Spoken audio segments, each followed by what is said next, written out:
What's happening, man? What it do, man?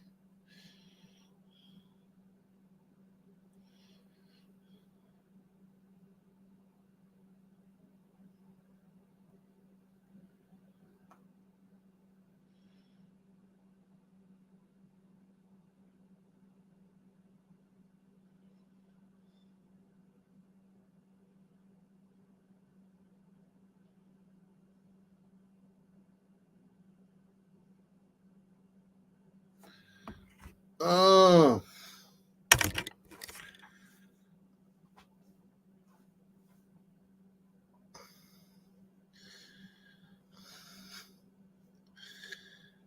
I think we got some. Let me see. The Dark Bud Dynasty versus the Mulatto Monarchy, man. We got a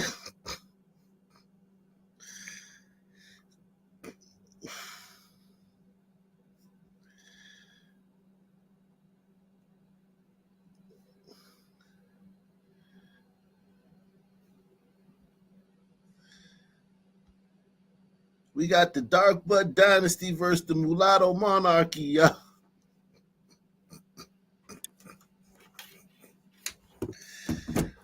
Who gonna win, y'all? Who gonna win?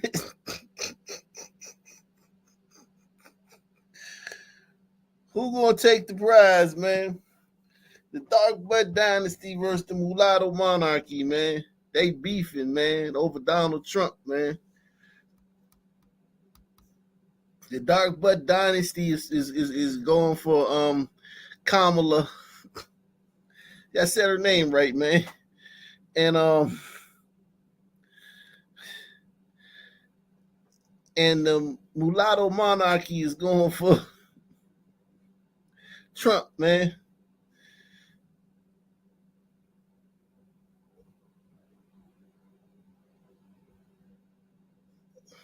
Amber Rose Clorox bleach head ass is a clout chasing fake political supporter. That delusional ass bitch that thinks she's a Caucasian persuasion would do anything to remain a topic. I see a hurt little girl trapped in a wannabe rapper video vixen body. I believe you jumping on the wrong P train. You know you ain't rocking with no politicians, maybe porn and prostitution. Because you went through more industry rappers than a Spalding basketball did a hoop. I can't take a stringy head bitch serious that's now trying to rock a blonde low boy. Girl, you and that fake tan need to go the fuck away. Stop trying to come for Kamala Harris, ho, because you and Donald Trump the same complexion on. Girl, you know more about deep throat and black dick than the high prices on grocery. You don't cook. Girl, stop trying to sound intelligent and stick to what you know, and that's penis ride. You the type of bitch that supports slut shaming like that's some type of prestigious thing to do. I take that back. You don't support the shaming, you just support the slut. I believe all animals need to be tamed, and they got you running wild and rapid at these rallies. So you done changed the odds. You tired of slobbing on the knob of these rappers, so now you want the Republic.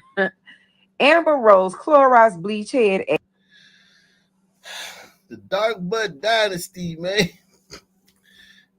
is demanding that all mulattoes and white women and black men, if you don't vote for Kamala, man, they gonna come for you, man. You in trouble if you don't. If you not Team Kamala, you are in deep trouble, man. Um,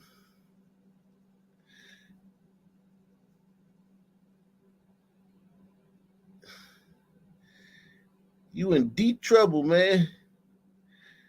You got to make a decision, man.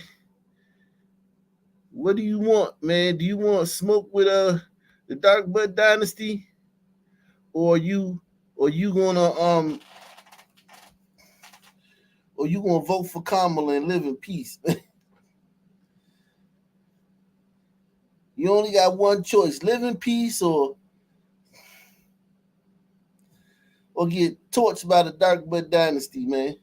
Who is taking you serious? Your whole popularity was built off of hoism. I would really appreciate if you stay on the topic of anatomy and stop trying to get an academy because you are an actress at this point. Girl, you can't add nothing to this election but a used and banged up vagina. Speaking of candidates, a Dush commercial is looking for you. Rose, cut it out. Republicans, who is taking you serious? Your whole popularity.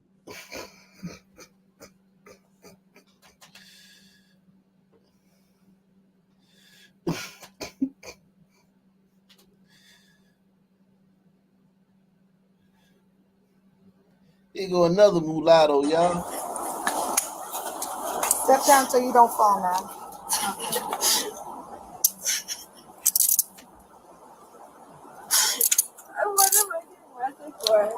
Maybe for hitting a child. I didn't hit nobody. Oh, it's on camera, At so. this point, you're being under arrest for two things: fleeing the scene of an accident and for being under the influence while driving. I'm not under the influence. I just passed all of your tests. I didn't. Yeah. I wasn't And under you the fled the influence. scene of an accident or you caused major injury to a Yeah, person. to a child, not a person. didn't hit Not a nobody. Now that's what it is.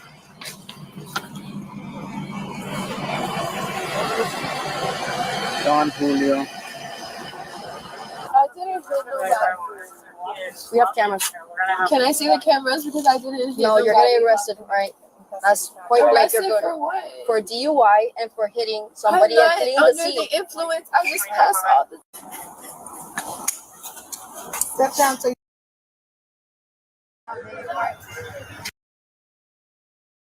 you don't fall now.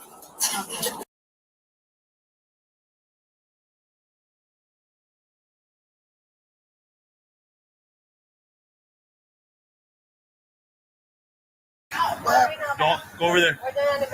Or go over there. Yo. No. You can go over there. You can go over there. You can go over there. You're good.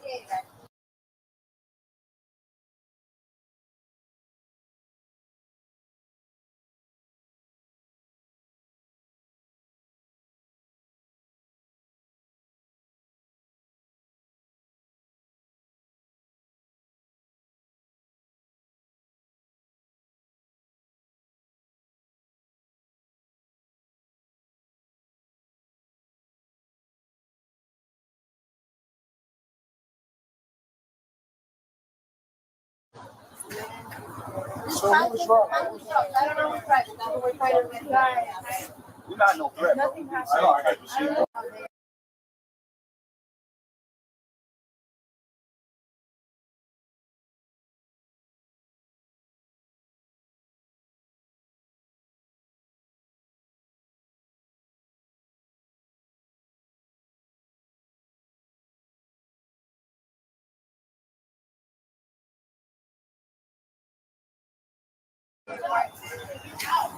Don't go over there.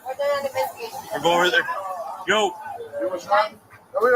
No. You can go over there. You can go over there.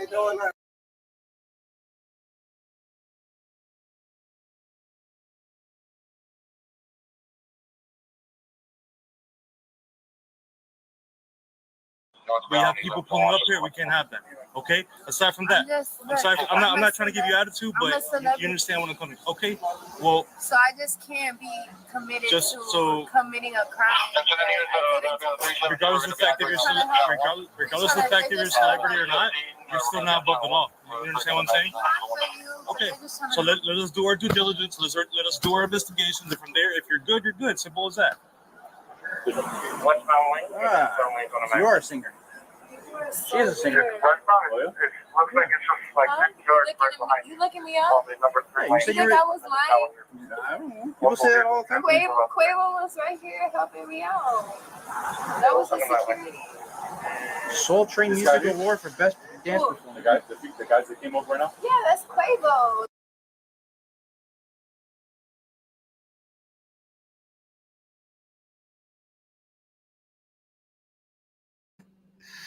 The mulatto monarchy strikes again, man.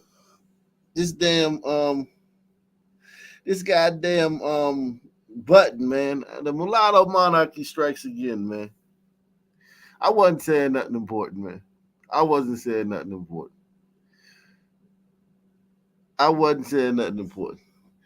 The mulatto monarchy strikes again, man.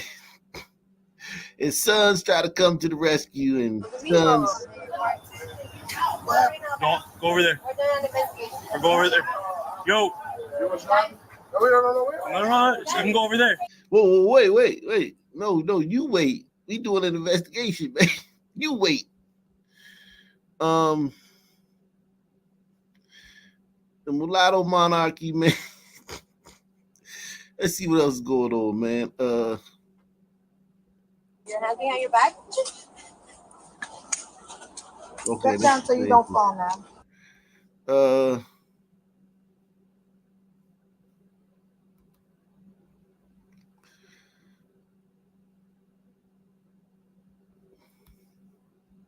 I like slam dunks, taking it to the hoop. My favorite play is the alley oop. I like the pick and roll, I like the give and go, cause it's basketball, Mr. Curtis flow.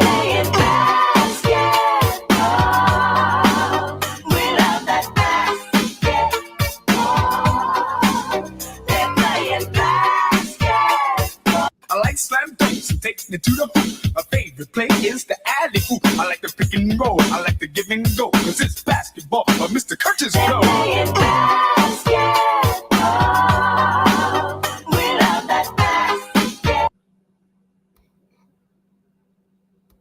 And the IRS says they want to chat, and you can't explain why you claim to cat. And my bell sends you a whopping bill with 18 phone calls to Brazil. And you borrowed money from the mob, and the IRS says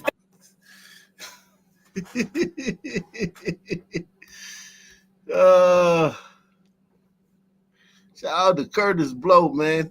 I remember him, man. That's how old I am. I remember Curtis Blow. We're playing basketball is my favorite sport. I love the way they dribble up and down the court. Hey, listen, man.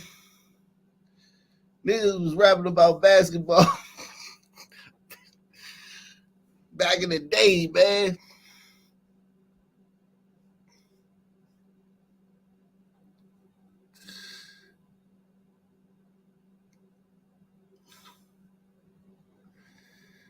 Wow.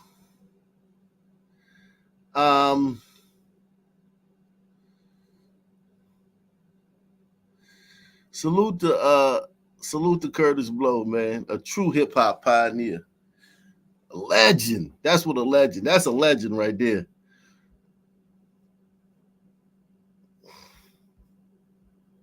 On the inside of this ring right here, my engagement ring that he gave me, it says not period, going period, anywhere period. Where in my first diamond ring, he gave me the pink diamond ring, it said, who ain't riding?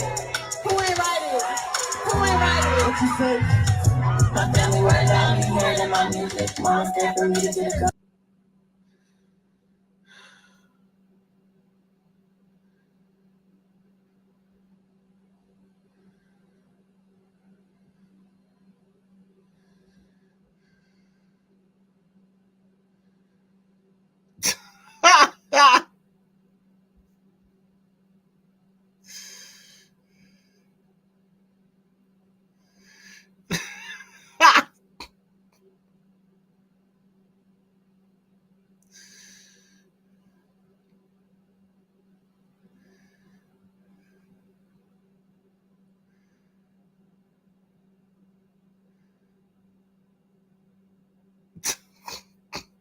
Leads to a 3-on-1 fast break opportunity.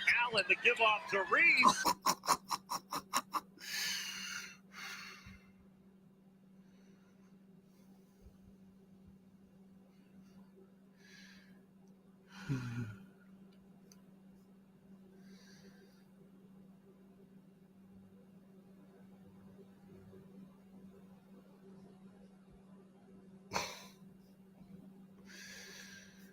Yeah, Schoolie D, that was the man. Yeah, he from Philly. He was the first East Coast gangster rapper. Because of that, I made assumptions about Kamala's record. Oh, God. And I often repeated them to a lot of people. Then one day, Kamala invited me to her house. She put her hand on my shoulder and she asked me to do some research. Something I had never done. Something a lot of people I know had never done before. Imagine attacking someone's character without a single Google search. So I did what I should have done in the first place. I learned that she had done for us exactly what she promised to. I believe that you're. And what is that? And what are you talking about? And what are you talking about us? And who is us? And what is them? And they, them, those. What the fuck does all that shit mean, man? Done for us. What are you talking about, us? Who is us? What she did for us? Criminal. What she do? Your apology should be as loud as your accusation, and I'm here apologizing in front of the whole damn world. But Because of that, now, of course, Trump is saying that Kamala isn't black. I guarantee you this, Kamala's been black a lot longer than Trump's been a Republican. Now, of course, Trump... But Trump's only been a Republican for 8 years, though. That didn't, that wasn't the hit. That wasn't the flex. That didn't land the way he thought it was going to land. Press 1. That didn't land how he thought it was going to land. That wasn't the flex he thought it was going to be, man. That was kind of like I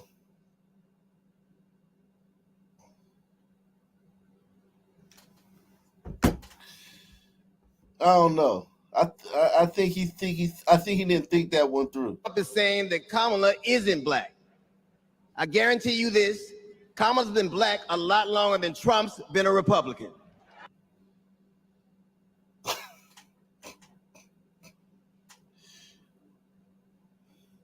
Yeah, but that's not a good comparison. Somebody's political affiliation with how long they've been their race. Because you choose your political affiliation unless he's saying Kamala chose her race. Maybe that's what he's saying. They both chose the things. Like Kamala chose her race and Trump chose his political affiliation. Maybe that's what he said. Now, of course, Trump is saying that Kamala isn't black. I guarantee you this, Kamala's been black a lot longer than Trump's been a Republican. Now, of course... You lost your fastball, man. You need a drink. You need to be drunk like you used to be on Comic View, man. You need to get you a drink, DL.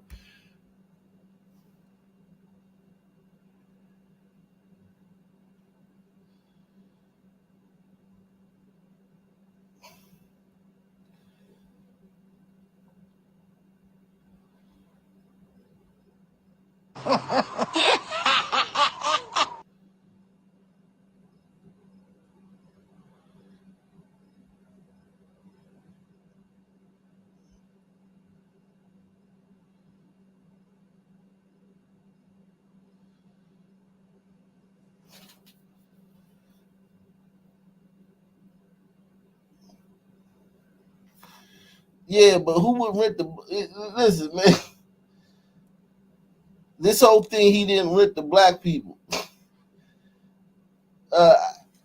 First off, I'd like to see those people speak. I'd like to see the case. Has anybody done a documentary or a mini documentary about that? Like, what happened there? Like, it's just something they say every election. So it's like, this is the third election that they brought this up. And we've never heard from the woman or the people who didn't get rented to. We never even know where the property is. Of course, we haven't heard from Trump.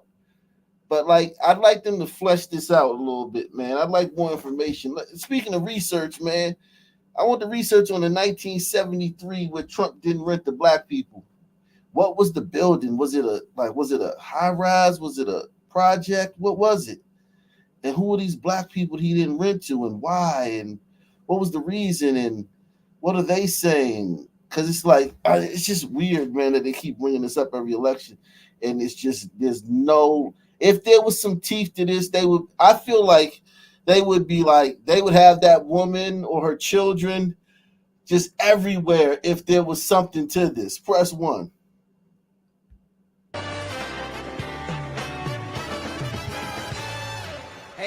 Hey Chicago, how y'all doing?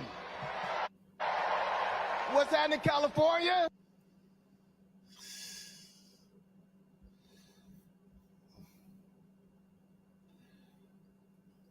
They just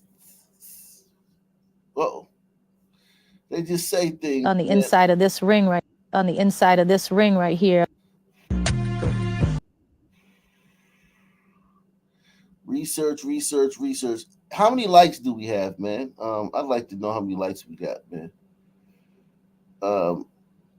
That'd be interesting, man, to see how many likes we have.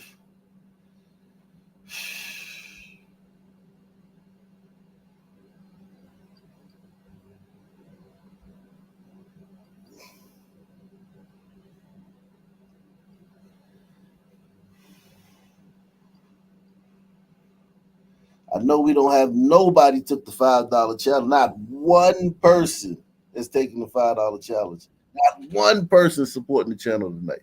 Let's see how many likes we got. 82. Jesus Christ, man. I could be making Caitlin Clark videos right now. Literally, man. I could be using this time on my other channel, man. This is crazy, man. 82 likes. 30 minutes into the show, 200 people in the chat. That's insane.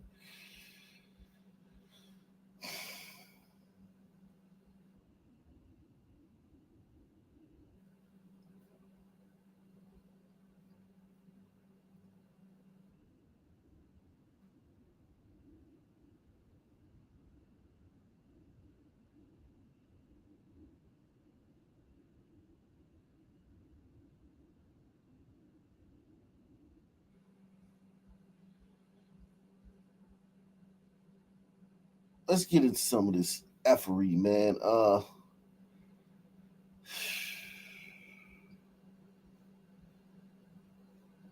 Let's see.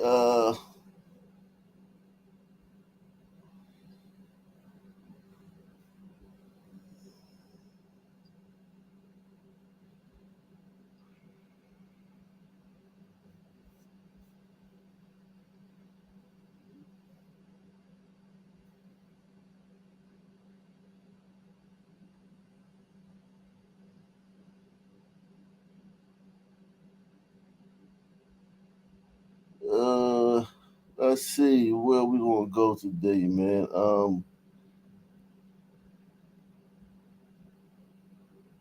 I even fell for your stupid love song. Yeah, yeah. Since you've been gone. And I don't wanna hear you say, I just wanna be with you. And I don't wanna hear you say, since you've been gone, I can't breathe for the last time. I'm totally on. Thanks to you, now I get what I want. Since you've been gone. Let's see. Shea police say 2 adults failed to secure a firearm despite knowing children were playing with it. Tragically, a 10-year-old boy shot a 12-year-old girl who was rushed to Methodist North Hospital. The staff there or the law enforcement there determined that it was something that happened in our jurisdiction. Police tell us the shooting happened back on July 25th in Covington on the 100 block off Shelton Street. Detectives responded to an aggravated assault. A 12-year-old victim told police she was sitting in her living room with her sister, Danielle Mason, and Mason's boyfriend, Xavier Martin, when a 10-year-old boy pointed a handgun at her leg and fired, striking her. Police say Mason admitted knowing the children were playing with a gun, but attempted to place it in a safe location. Martin denied responsibility. Yo. And this is constitutional carry, man. I blame this on constitutional carry. You giving son turds constitutional carry, and they got guns everywhere. This is unbelievable, man. Police tell us the shooting happened back on July 25th in Covington on the 100 block off Shelton Street. Detectives responded to an aggravated assault. A 12-year-old victim told police she was sitting in her living room with her sister, Danielle Mason, and Mason's boyfriend, Xavier Martin, when a 10-year-old boy pointed a handgun at her leg and fired, striking her. Police say Mason admitted knowing the children were playing with a gun, but attempted to place it in a safe location. Martin denied responsibility, stating the gun belonged to someone else. The injured juvenile was promptly treated and is currently in stable condition, which is what Covington Police Chief Donna Turner considers a blessing. She is fine. Salute to LRLRS, Big Larry in the building. Ricky Bobby. Ricky, yeah, you can't fix stupid. I can tell you that much. And so we're just happy to report that. We wanted to be sure that she was well on her way to recovery, and certainly we are proud to say that. Mason and Martin were arrested and charged with child neglect and endangerment. Mason's bond was set at $25,000, while Martin's bond was set at $100,000. Covington Police Chief Donna Turner says if you own a gun, you need to know how to use it and make sure it's properly secured. You know, I support and appreciate gun owners, okay, and I'm one myself. But there is a responsibility to do that. And if you're going to have a weapon, then we want you to know how to handle it, but also keep it locked up, safe. And if it's where children are around, then use the proper safety measures that you can to keep a weapon away from a child. Historically, what we find is that children are just curious. And so they may not understand exactly how deadly something can happen, where they may think it's a toy, and it is not. Mason and Martin are out on bond and due in court on September.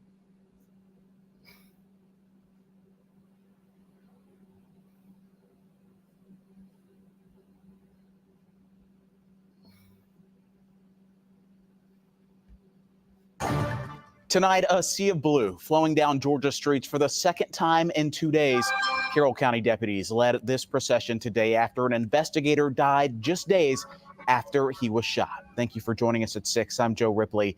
Tonight, the Carroll County community is mourning investigator Taylor Bristow. Bristow served for 6 years with the Carroll County Sheriff's Office. Tonight, 11 Alive's Erica Murphy shows us how the community he swore to protect and serve is now honoring him.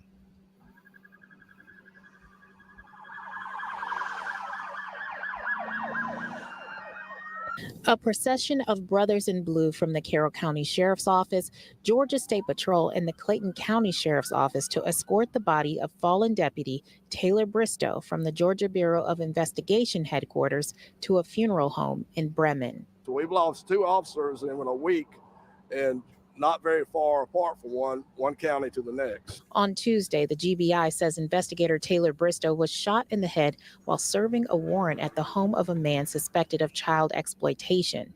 Bristow was rushed to... A man serving a warrant of a man who was accused of child exploitation. So that's one of the worst things you can do, is exploit a child. And this fucking guy goes over there to bring the guy to justice. He gets shot in his fucking head.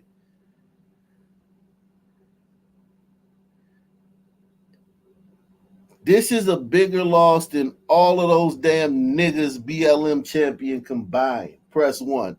This one officer, just him, not any other hundreds of other officers that get killed every year. Just him. This one officer, if there was scales and you put every BLM Negro on one side of the scale and him, just this one guy on the other side, he is worth more than all of those niggas combined. Just him. To rally around the sheriff's office. No doubt, and not only the sheriff's department, but the family of this fallen officer needs all our prayers and all the support they get at this time. And now there is a growing memorial here in front of the sheriff's office honoring both the life and the service of investigator Bristow. It's complete with a squad car, flowers, and notes, giving the public a place to come by and express their grief. We only get one chance in life to make a mark on this earth. And this officer here only lived 30 years of life. One life can touch a community. Aside from the memorial in Carrollton, messages of support are pouring in from other departments across the state, and Governor Brian Kemp saying in part on X, "Our hearts are heavy this morning as we join the Bristow family, the Carroll County Sheriff's Office, and all Georgians in mourning the loss of investigator Taylor Bristow." Reporting from Carroll County, Erica Murphy, 11 Alive.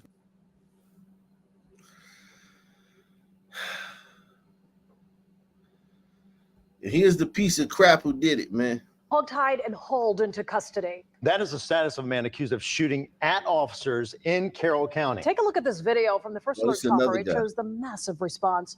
All of this unfolding days after a Carroll County Sheriff's deputy was shot in the head. Atlanta News First Blake Devine is live tonight outside of the Sheriff's Office. So, Blake, deputies say this is a tough time for everyone who wears the uniform. Blair and Sean, luckily this time around, no deputies were injured. However, it's been a very long week for the Carroll County Sheriff's Office. One of its deputies, Taylor Bristow, is fighting for his life after being shot in the head doing a routine knock on a place on. Well, he's dead. On Tuesday, and now they had to deal with this tonight. To be shot at and have somebody also injured earlier this week that's in such grave condition, that is just unheard of around. Oh, she looked like the moon, man.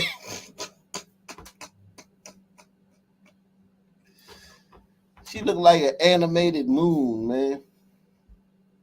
It's been a long week in Carroll County. On Thursday, sheriff's deputies were shot out for the second time in 3 days. In Whitesburg, deputies tried to pull over a man in a stolen vehicle. There was a short chase that ensued when they tried to attempt to pull the vehicle over. At some point, he did leave the vehicle and went into the woodland and began to fire upon our deputies and our vehicles. The suspect, Brenton Dale Morrison, is also accused of stealing several ATV vehicles that had gone missing in Carroll County this week. While he was firing at our deputies, he hit 3 of our vehicles, knocking out one of the deputies' windows. So now we have several Carroll County cars that's got damage on them. A pile of police cars, Georgia State Patrol chopper, and even an armored SWAT vehicle were used to catch the suspect. We had a vast amount of resources. We had a vast amount of staff that was here ready to provide aid, and I'm glad that it ended peacefully and quickly and that the citizens of Carroll County are safe tonight. Morrison has been taken to Tanner Medical Center as the suspect is being treated for some substances he swallowed before being taken into custody. The suspect, Brenton Dale Morrison, was also wanted in Randolph County, Alabama, for aggravated assault, along with a few theft charges. After his stay in the hospital, he'll be booked right here at the Carroll County Jail. So that's not the guy who killed the other cop. This is a guy, he just shot at some cops down there. Man, they got their hands full down there in Carroll County. Shit. They got their hands full, man. Woo. Couldn't hit mute fast enough. Salute the Goot Couch Below, man. Salute. Here's the challenge. Remember Willie Brown, man. Yeah, man. Willie Brown, man. Willie Brown, man. The man who started all this stuff, man. Shout out to Jack Crispy. 01 Outlander. He says, this is my overdue tuition. Yeah, man. This is class, man. It's the only channel where you actually learn something, man. It's the only channel where you learn something, man.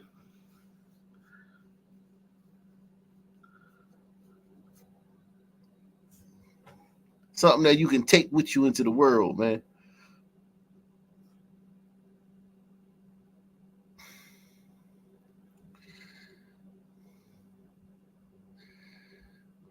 A former deputy finds himself on the wrong side of the law. He's now facing criminal charges. It all stems from a reported chase and shooting nearly 3 years ago. McIntyre Law Chopper 4 was over the scene back in 2021 in Pottawatomie County. But now, in new court papers, investigators say the deputy made it all up. News 4's Caitlin Ogle has the update. This is the rural county road where the deputy claimed everything unfolded. But detectives say as they continue their investigation, nothing was adding up. Everybody's going to make mistakes. Show your hands! When you cross the line, different story. Pottawatomie County Sheriff Mike Booth talking about his former deputy, Taylor Smith. Body cam video from September 2021 shows him driving over 100 miles per hour during an alleged pursuit on his phone, driving with his knee. Small sedan, 4-door. According to court documents, during the chase, Smith said he saw, quote, a black male passenger armed with a long gun hop out of the car and run. I'll be foot pursuit. He has a rifle, large backpack, red shirt, black male. Minutes later, backup arrives, taking Smith back to his car, and he drives over to this gate. He said the guy hopped over a fence into this big field. As he approached the fence, this guy started shooting at him, so he returned fire. Those alleged gunshots were never heard, but investigators heard this. Shot fired! Shot fired!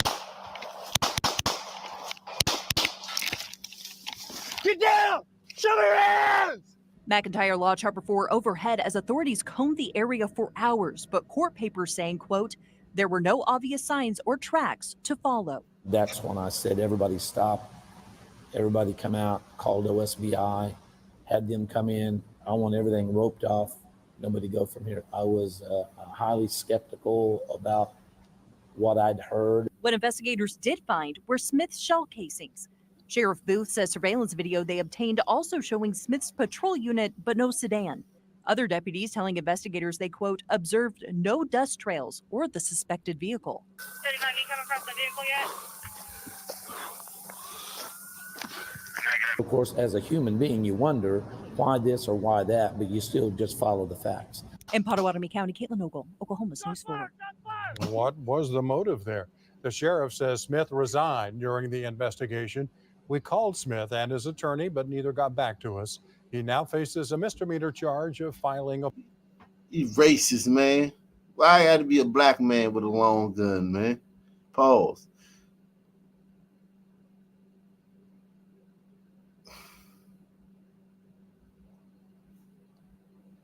Tonight, a startling update to a life-saving rescue we brought to you at Will Rogers Aquatic Center in Northwest OKC earlier this summer. 2 months ago, the near drownings of 2 young kids seemed just like a horrible accident. But as News 9's Lisa Monahan tells us, that's not the case now, according to police. As first responders rushed in to save the children, witnesses to this near drowning started talking, revealing the possibility of a more sinister plot. On June 27th, at Will Rogers Aquatic Center, with a pool filled to the brim with swimmers, chaos and confusion surfaced when 2 children found face down in the deep end were pulled from the water. Lifeguards immediately jumped into action with the help of a patron.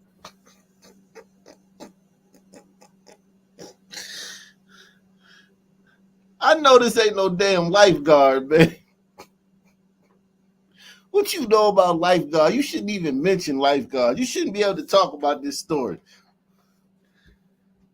They shouldn't let this guy do this story, man. That's wrong, man. You should recuse yourself, man. Talking about lifeguards and pools in the deep end of a pool, man.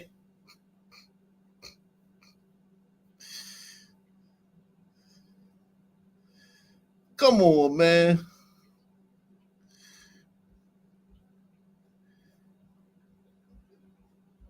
Pulled from the water. Lifeguards immediately jumped into action with the help of a patron as well, got those kids out of the water. The little boy and girl were breathing, both crying by the time Oklahoma City police arrived.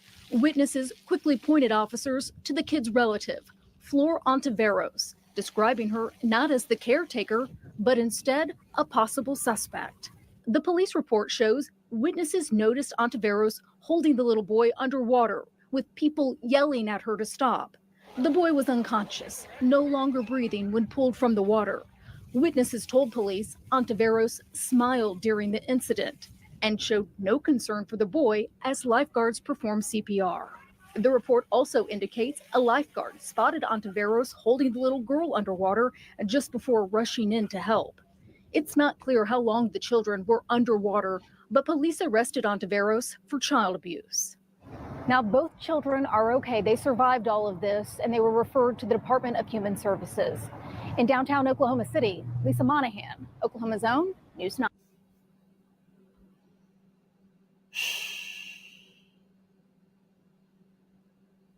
Man. Some strange people out here, man.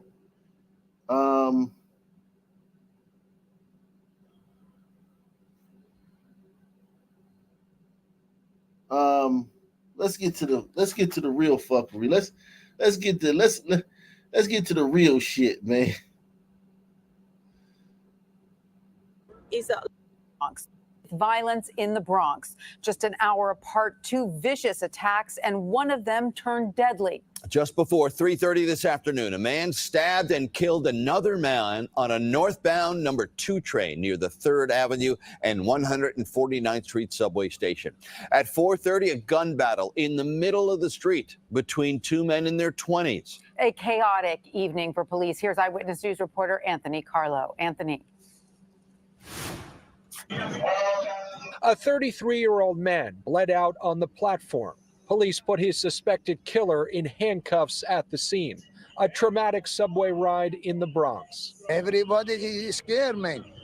Everybody hurry up to go now. Ali was trapped on a northbound 2 train at 3:20 in the afternoon with other frightened passengers as two men in their 30s fought. Ali says the man who ended up dying was stabbed with his own knife by the other man. And he took the knife from him and poof, he pushed him in the heart. The deadly stabbing Wow. forced the 149th Street 3rd Avenue station to close for a police investigation. Get stabbed with your own knife.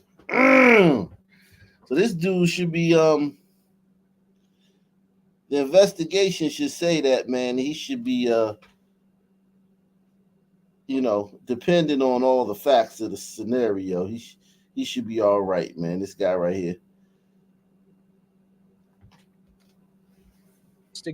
I see the cops have a lot of blood. Yeah, so, and I see They were carrying towels with blood? I think so, something like that. A station that always seems to be at the center of trouble, Isma says. That's why sometimes I don't want to ride on subway. I want to take the bus. But even on the weekend, it's a lot of problem either. It's very scary. The violence continued in the Bronx Saturday afternoon. Just about an hour later at 4:30, gunfire erupted here on Andrews Avenue, just about 3.5 miles away from that subway stabbing. An astounding 29 shell casings recovered at the scene. The gun's firing, that's all you hear. Matthew heard what sounded like a war zone outside his window in University Heights. Police sources say likely multiple shooters. Two men in their 20s were hit several times, but are expected to live. The block, on the other hand, lives in fear. Asked if he feels safe, Matthew says, No, I don't. This neighborhood has a history. As long as I'm not involved in it, none of my children are involved in it. In the Bronx, Anthony Carlo, Channel 7, Eyewitness News.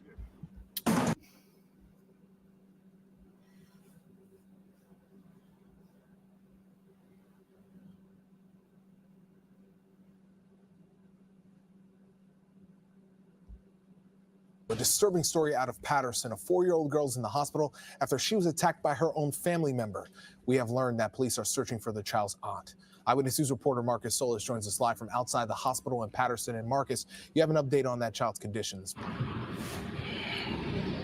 That's right, Pedro. That child underwent surgery, multiple injuries, internal injuries. Spoke with the victim's father, who's here. He's been here throughout the night, making sure that his daughter is okay. So Amber Lassane was injured yesterday, stabbed allegedly by her aunt.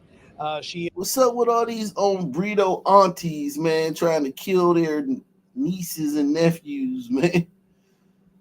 That's a thing, man. Suffered a punctured lung, punctured liver, underwent surgery. Her diaphragm was also affected. She continues to recover here at St. Joseph's Hospital. The incident itself took place around 4 o'clock on 10th Avenue in Patterson. The victim's aunt was babysitting the child, and at some point there was some sort of dispute. The victim's mother brought that child out of the home. She was covered in blood. On the way to the hospital here, where, again, she is being treated. And as we said, the victim's father has been here throughout. I was totally dumbfounded and I was shocked because I didn't want to believe it. I didn't want to believe it at all. However, I rushed to the hospital as fast as I could when I got here, and I've been here ever since. She couldn't respond because she had tools and everything down there, but she opened her eyes, and when she heard my voice, she started making eye contact, trying to see me. And that brought joy to me that she was responsive. All right, and Amber Lassane continues to recover here. In the meantime, the search continues for the victim's aunt. We're live in Patterson. Marcus Solis, Channel 7, Eyewitness News. Lassane, okay, is this a Haitian? This guy might be Haitian, man. He looked like a whole Haitian, man. Lassane. Yeah, that might be this might be a Haitian name. I don't know. My bad on Britos. I'm sorry.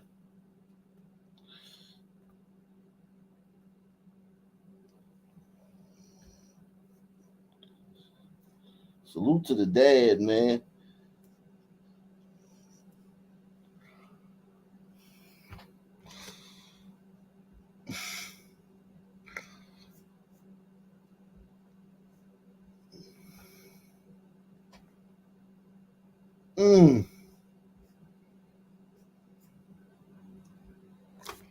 We're going to turn now to our other breaking news story. An employee shot inside a supermarket. This happened in Park Slope, Brooklyn. Eyewitness News reporter Josh Einiger is there live at that scene with the very latest. Josh. Yeah, Liz, there's a big crime scene set up around this bodega here at 15th and 8th in the Park Slope section of Brooklyn. We could show you video as this investigation got underway. This happened around 3 in the afternoon on this glorious late summer afternoon. People were out and about, and at that moment, this man entered this store, displayed a gun, and demanded cash. Not entirely clear what happened then, but at that point, the suspect wound up firing 3 shots, according to police, one of which hit a store employee in the leg before the suspect left the store. Now, that employee's injury, fortunately, is not life-threatening. We talked to several people who live in the neighborhood, one of whom saw the immediate aftermath and thinks she saw the suspect leaving the scene.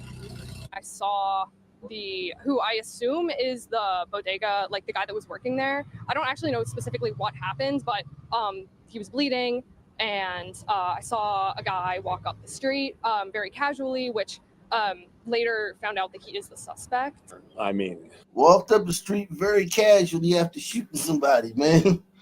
That's a son burrito or a son, man.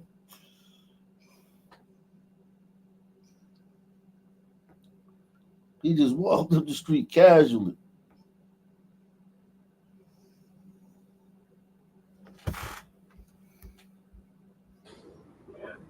it's a little too close to home for me, for sure. I mean, that's not the kind of thing you see in this neighborhood that often. Yeah, that first eyewitness described how there were a lot of people on the street kind of motionless watching all this happen, and then she saw what she described as the suspect kind of slowly walking away as if maybe to blend in, but also try to get away from the scene. Police right now are inside processing surveillance video as well as other evidence inside the store. As I said, the victim, the store employee, was injured, shot in the leg, but his injury is not life-threatening. The search right now underway for the suspect. We're live at Park Slope, Brooklyn tonight. Josh Einiger, Channel 7. Busy day in New York, man.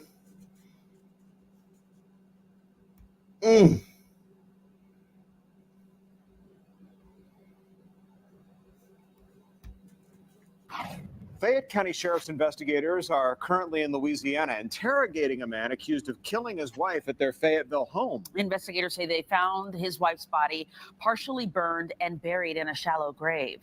Fox 5's Eric Mock joins us from the Fayette County Sheriff's Office with details about this gruesome crime.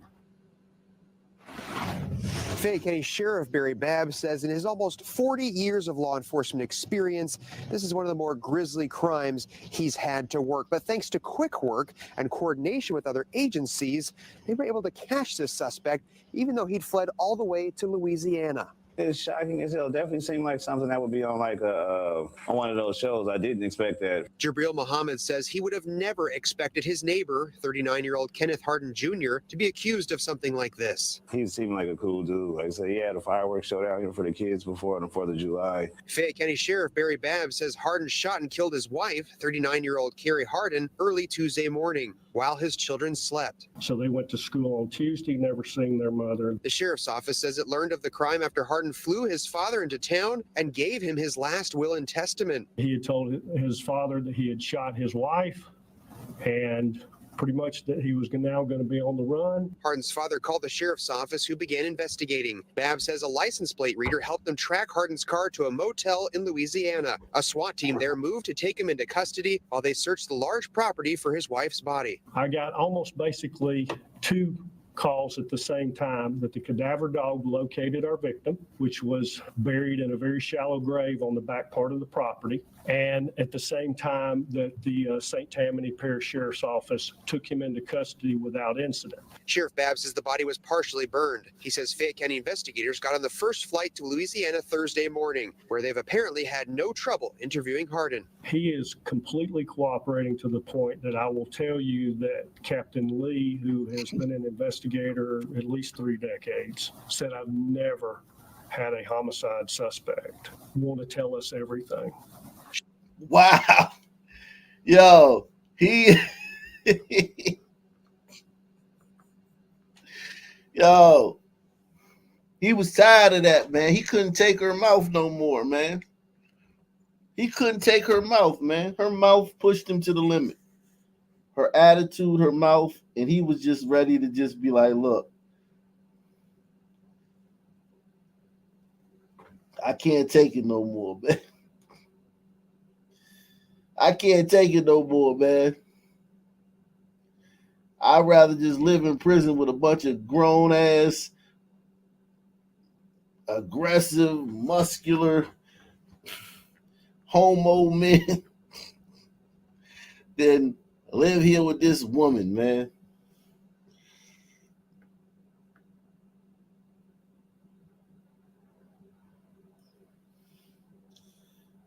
He couldn't take it anymore, man. Sometimes you can't, man. Sometimes women, you just can't take it anymore, man.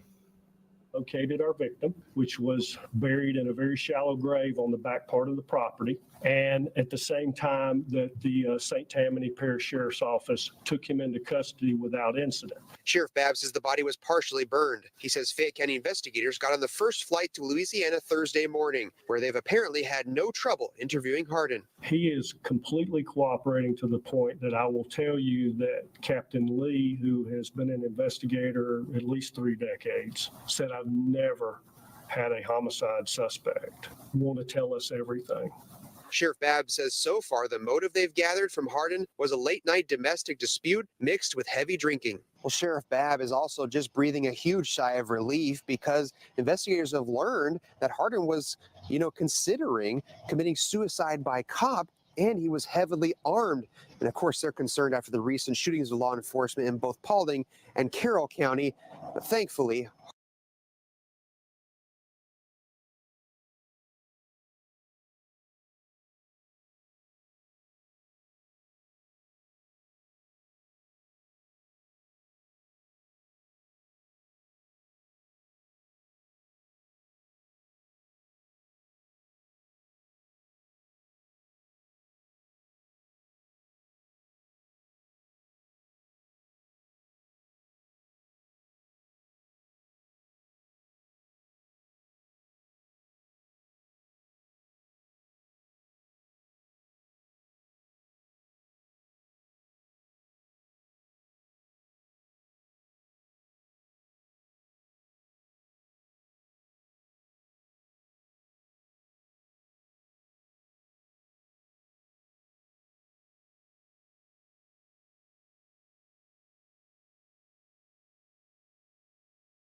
Today was the first day of testimony.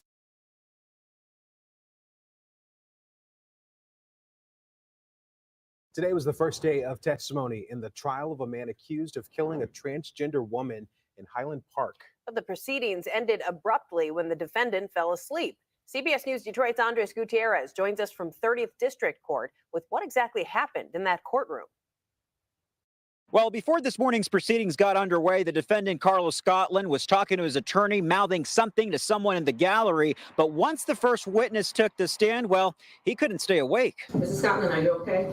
Many in the courtroom saw this as pure disrespect. Is your client still awake? Carlos Scotland dozing off as the lead investigator recounted the inconsistencies during his interrogation of the 18-year-old charged with the June 2023 murder of Asia Davis at the Woodward.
Inconsistencies during his interrogation of the 18-year-old charged with the June 2023 murder. I did not of press Asia. mute. I did not press mute. I think I got something wrong with my computer. I did not just press mute.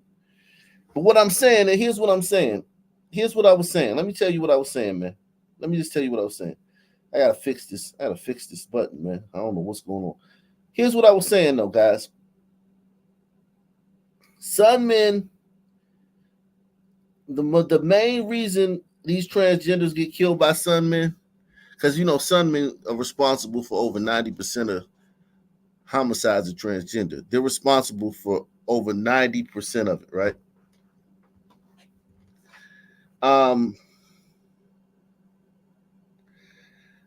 The main reason these trannies get killed by sunmen is because sunmen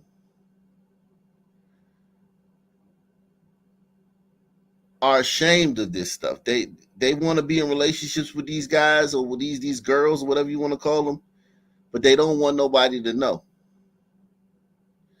And the shunning and the hit on their reputation, you know, in the little hood environment that they live or wherever they live, is so great that they would rather kill the transgender than let it be known that they were sleeping with the transgender. And a lot of transgenders, a lot of black transgenders, what they do is they'll sleep with one of these guys, right? And then tell everybody. They'll tell everybody. Or they'll threaten to tell people. Or if things go bad in the relationship, they'll out the dude on social media or in his little neighborhood. And a sun man will kill you for less. Press 1. A sun man will kill you for much less. But that right there, that can get you killed at a high rate. And that's why 90% of the transgenders that get killed every year in America are black transgenders that get killed by sunmen. 90% of it. I've done several videos on it in the past. Those of you who've been around for the channel have seen it. 90% of all the transgenders that are killed in this country are killed by black men. And I think it's because they out them. If he's sneaking you around in hotels and stuff, he obviously don't want nobody to know.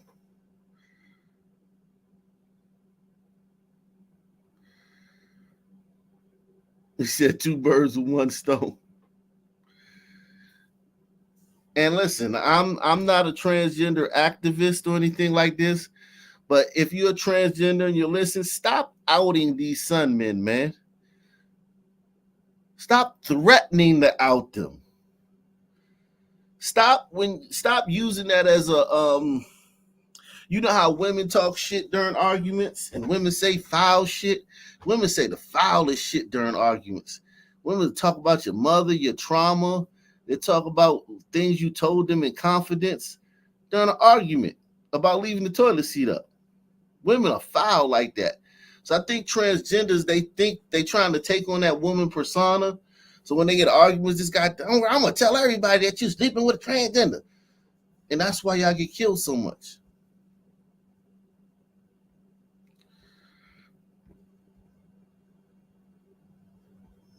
In the trial of a man accused of killing a transgender woman in Highland Park. But the proceedings ended abruptly when the defendant fell asleep. CBS News Detroit's Andres Gutierrez joins us from 30th District Court with what exactly happened in that courtroom. Well, before this morning's proceedings got underway, the defendant, Carlos Scotland, was talking to his attorney, mouthing something to someone in the gallery. But once the first witness took the stand, well, he couldn't stay awake. Mrs. Scotland, are you okay? Many in the courtroom saw this as pure disrespect. Is your client still awake? Carlos Scotland dozing off as the lead investigator recounted the inconsistencies during his interrogation of the 18-year-old charged with the June 2023 murder of Asia Davis at the Woodward Inn. Did the defendants ever suggest that there was some type of altercation in the room? Yes. And when you look at that picture, sir, is there anything that would suggest there was a struggle or altercation in that room? Not at all. MSP Detective James Plummer says Scotland eventually admitted to shooting Davis. And could you tell us what? So he admitted. Okay, you admitted. Okay, so why are we here, man? Salute to Roger Wood. He said Deacon used to make us pay double if we came in after the plate was passed. Shout out to the Deacon, man. Okay, then why? Then where's your other $5 challenge at, man? Ha! And the Lord said, ha! Bug off. Oi, you're muted, mate. Yeah, man. I don't know why that computer. I need a new computer. I can't even see it. The screen is cracked. The screen is cracked on this joint, man. I need a whole new computer. I just got a tablet, though. I might start using my tablet, man. Shout out to you, man. Salute to Louis Barrow. He says Highland Park is right by Detroit. Very sunny. Detroit sunmen are law-abiding folks who commit no crime. Psych, I almost tricked you. Yeah, nah, man. Them suburbs of these places, man, suburbs of black areas are dangerous. They're not even the suburbs. They should come up with another name. The sunburbs. Yeah, man, the sunburbs, man, because these places are not suburbs. They're just bastions of sun culture and crime. Resting right outside of these major metropolises, man. They're not suburbs, they're sunburbs. Davis. And could you tell us, what did he say as it relates to that, sir? That he, after the victim swung at him, that he shot the victim in the face or neck area. Okay. And are you familiar with the medical examiner's report in this case, sir? Yes. Okay. And was the victim shot in the face or the neck, sir? No. In fact, where was she actually shot? In the back of the head. Literally in the back of the head at close range, correct? Yes. Did he ever correct that part of it? No. Scotland initially claimed it was all done in self-defense after she allegedly attacked him with a knife. He initially said that he had took the knife and discarded it in a field. He then recanted that and said that the victim swung at him with a closed right fist while possessing a phone in the victim's left hand. Okay. And did he ever say where the knife was that he claims it was there? He provided great detail initially, looking at a map as to where he discarded this knife before saying that there was no knife. Just as the detective was getting into details about how Scotland and Davis ended up meeting that fateful night, Scotland's episode began. Eventually, his attorney told the judge another inmate allegedly slipped Scotland 3 pills before coming to court, causing the drowsiness. Oh, so he wasn't in a relationship with the transgender. He met the transgender that night. Oh, he was cruising for a bruising, man. And forcing the judge to adjourn for the day. The defense always prolongs the thing. I don't know why they think it's in their best interest to prolong it or make it even longer when inevitably he was already found competent. So it's only a matter of time, but I'm very... That's a tranny too. I can tell you was a tranny just from your voice, man. I can tell you was a tranny from your voice, man. Y'all be trying to sound like women, but it's just not quite the same thing, man.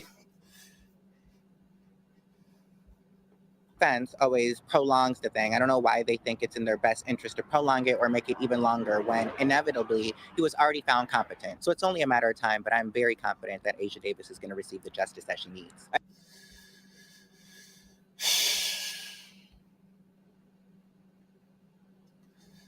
Let me drop the link, man. Everyone hit that like button too, man. Smash that like button, man. We in this bitch.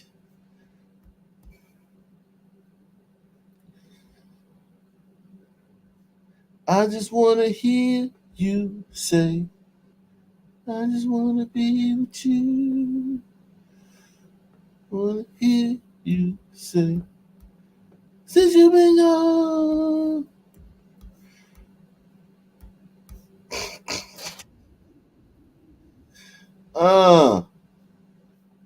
Shout out to everybody watching on Rumble, man.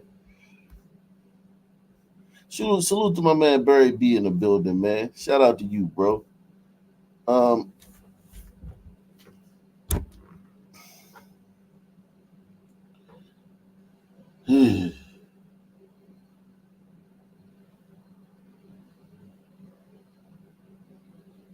to you, Barry B, man.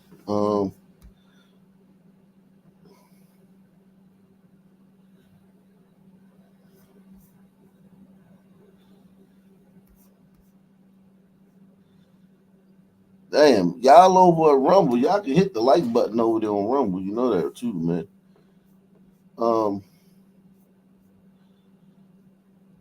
Jack Crispy, man. Who are you, Jack Crispy, man? I seen your super chat, but I don't remember you, man. I was on your stream last week, I think. I've been following you for a while, but only ever actually made it on last week. Oh, so you've been following me for a while. You've been lurking. You've been in the cut. Yeah, I always been waiting for a moment to get on, but I could never. I had to turn the notifications on my phone to get notified when you go live. So that's how I was able to get on.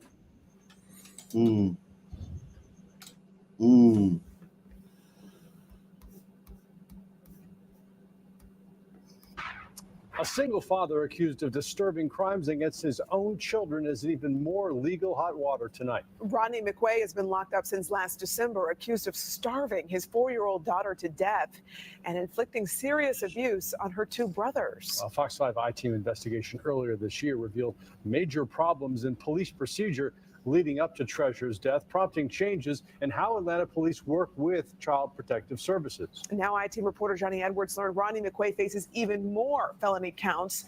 And Johnny, this was over an incident that happened behind bars. That's right, for allegedly trying to rob another inmate inside the Fulton County Jail using a shank. And this time it seems...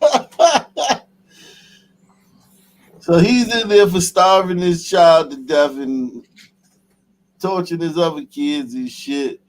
And he's in jail trying to rob somebody with a knife. Jail sounds like a fun place, doesn't it? Shit. Seems the intended victim got the upper hand. Rodney McQuay hasn't been a free man for the past 8 months. ever since Atlanta police charged him with killing his own daughter, allegedly kidnapping her and her brothers from their mother in Maryland, keeping them locked up in a squalid duplex unit, and depriving them of food and water until 4-year-old Treasure McWay couldn't stand up alone, weighing just 24 pounds. She was extremely emaciated, just pure bone. McWay, age 32, already facing 16 felony charges, including murder, kidnapping, and cruelty to children. Now the Fulton County Sheriff's Office accusing McWay. Look at that prognosism. His forehead at the 50-yard line, and his lips is at the goal line. I'm trying to figure out what that thing is in his hair. Shit, man. This is crazy, man. He dressed up for court. Crime, this time against a fellow inmate using a makeshift blade or shank. A big problem at the Fulton County Jail is the actual facility itself is crumbling. The crumbling facility materials are now being turned into dangerous weapons. Pieces of metal, pieces of brick and cinder block, pieces of cement. The alleged attack happened here at the Rice Street Jail in cell number 108 back in May. We learned the details just recently through records obtained in an open records request to the sheriff's office, revealing yet another callous alleged act by McWay. Somebody said bro looked like a goat.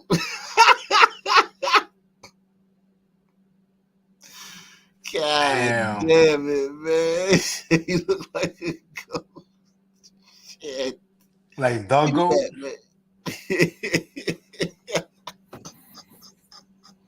His daughter had the same haircut. I'm telling you, man. This guy, man, he's in prison. This is why Wicked. This whole you know how when people say, "Oh man, when somebody do something crazy," when he go to jail, man, they gonna get him, man. Tell people about that, man.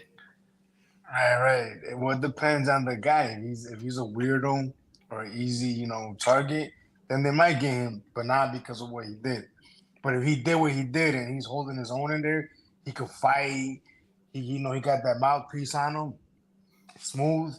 Then they're gonna fuck with him. You know what I mean? If he's a hustler. But the Sunman got it for extorting other inmates. Like, if you get too many Sunmen from a specific group, like from a certain black, they can't help it. They're gonna start extorting everybody else immediately. Surveillance camera shows McWay entering the cell of Dury. Records obtained in an open records request to the sheriff's office, revealing yet another callous alleged act by McWay. The account from Jailhouse Incident reports McWay wanted another man's store, meaning items he purchased from the jail's commissary, which sells snacks, socks, underwear, writing paper, and stamps and envelopes, among other things. The surveillance camera shows McWay entering the cell of Duricor Humphrey, a larger man who's also in jail on murder charges. According to his warrants, McWay... Yeah, he tried to extort a nigga on murder charges. Sounds like a fun place, though, right? Like, sounds like somewhere you'd be in a hurry to go to if you were a Sunman, right? You tried to extort this guy right here? Yeah, if you got put out of a fucking bar, you just come back and kill somebody so you can hurry up and get to this place, right? Right. You know what? I gotta be honest with you, right? Jail is a miserable place, right? But for me, just being there, seeing out with emotions, for me, the worst part would possibly be having to deal with these Sunmen because man, just this rough, man. I'm telling you, I don't know how to put it without being offensive to you. Put it like that. You know what I mean? Well, don't worry about that, man. You got the right place. Right. Well, I mean, they're just like kind of how you say here, the song. I'll say it for you, Wicked. Boundaries. Okay. They act like niggas. Dang, there's no personal boundaries with these dudes. They don't they smell cheap. It was just having to be on other criminals is already fucked up itself, right? Having to share clothes with these motherfuckers is already annoying. But I'm sorry, dog. Like these some men are like on a whole nother level of fucking ignorant. The endless chatter, you know, they never shut up. And I mean, obviously, and you know this, obviously, like there's a lot of cool some men, even criminals. You know what I mean? Like you could be in there fucking shooting the shit. They're funny. These are funny motherfuckers, right? Right. But man, if you would be stuck on a pod, like say anyone from the nation goes to jail, right? Even jail or prison, right? Having to be on a pod with a son man that's going through like, oh, his girlfriend dumped him. Now he's gonna be in there like fucking fighting the COs, flooding his cell, attacking other inmates because his fucking bitch dumped him, right? Or his bitch, he found out she's getting her back blown out, right? Tell them about flooding the cell. Explain that. Right. So if when the inmates start getting, you know, in their feelings, right? They're angry about something, you know, whatever you name it. You know how these dudes are emotional, right? Right. They'll start like whatever they could get to they'll put it into their toilet and Yeah, flood they it. plug the toilet. They plug it and then they, you know, they flood it. They flush it. Yeah. And, it starts I've coming heard out of that into before. yeah, it's miserable. It starts coming out into like, you know, into the floor, and the pod smells. You know, it smells like a fucking toilet. And which they're is- sitting in it. Like right, that's what I was gonna say. They're sitting in the thick of it. But just I to mean, fuck with other people. And it be affecting the other cells too, though. yeah, and it goes to show you like It where their affects the head is whole at. pod. It Yeah, they does, you don't know. care. They don't mind sharing their misery. That's one thing about sons. They rarely just be miserable alone. You know how like we make fun of white guys for killing themselves a lot of times. Sons, they ain't gonna do that. They gotta be around so everybody can feel it. But the thing about that, right? Like the miserable son that floods their cell, the son man, or at least criminals, right? They're not gonna flood their cell out if they know that there's at least one or more other inmates that will beat the dog shit out of them for that. You know what I mean? Like, so it's kind of like they regulate themselves. You know what I mean? So Right, they pick and choose. Yeah, they pick and choose. right, Yeah. if a some man is in a pod and he thinks everybody in a basement ain't gonna do shit about it, he's gonna see that he's gonna make that pot a living hell, because if he's doing that, the CO's got to crack down on the pot. Right? So the inmates don't want that. The inmates want the COs to like be cool. You know what I mean? Like everything is good, but but if a motherfucker's in there like constantly attacking people or like menacing, you know, or like I guess disturbing the peace, flooding the cell, right? Obviously it disrupts like the feng shui, right? So the some man will do that, won't do that if there's other motherfuckers in there that'll put feet on his ass. You know what I mean? Yeah, definitely. I listen. I grew up around Sunmen, man. Sunmen, man, they will. I've been in places where some men been telling war stories and shit, and a whole like real life killer gangster, like a King Von type nigga, walk in the room, and that Sun man immediately stopped telling his war stories. Like immediately stop, and everybody like, oh, go ahead. So what happened next? So you had bitch ass nigga up against the wall. What happened next? You're like, man, nah, man, fuck. And it's like, yeah, because it's like, nigga, you ain't that dude. You know you ain't like that. But it's some men know. They know when they're around some men a set more savage than them. A larger man who's the account from Jailhouse Incident reports McWay wanted another man's store, meaning items he purchased from the jail's commissary, which sells snacks, socks, underwear, writing paper, and stamps and envelopes, among other things. The surveillance camera shows McWay entering the cell of Duricor Humphrey, a larger man who's also in jail on murder charges.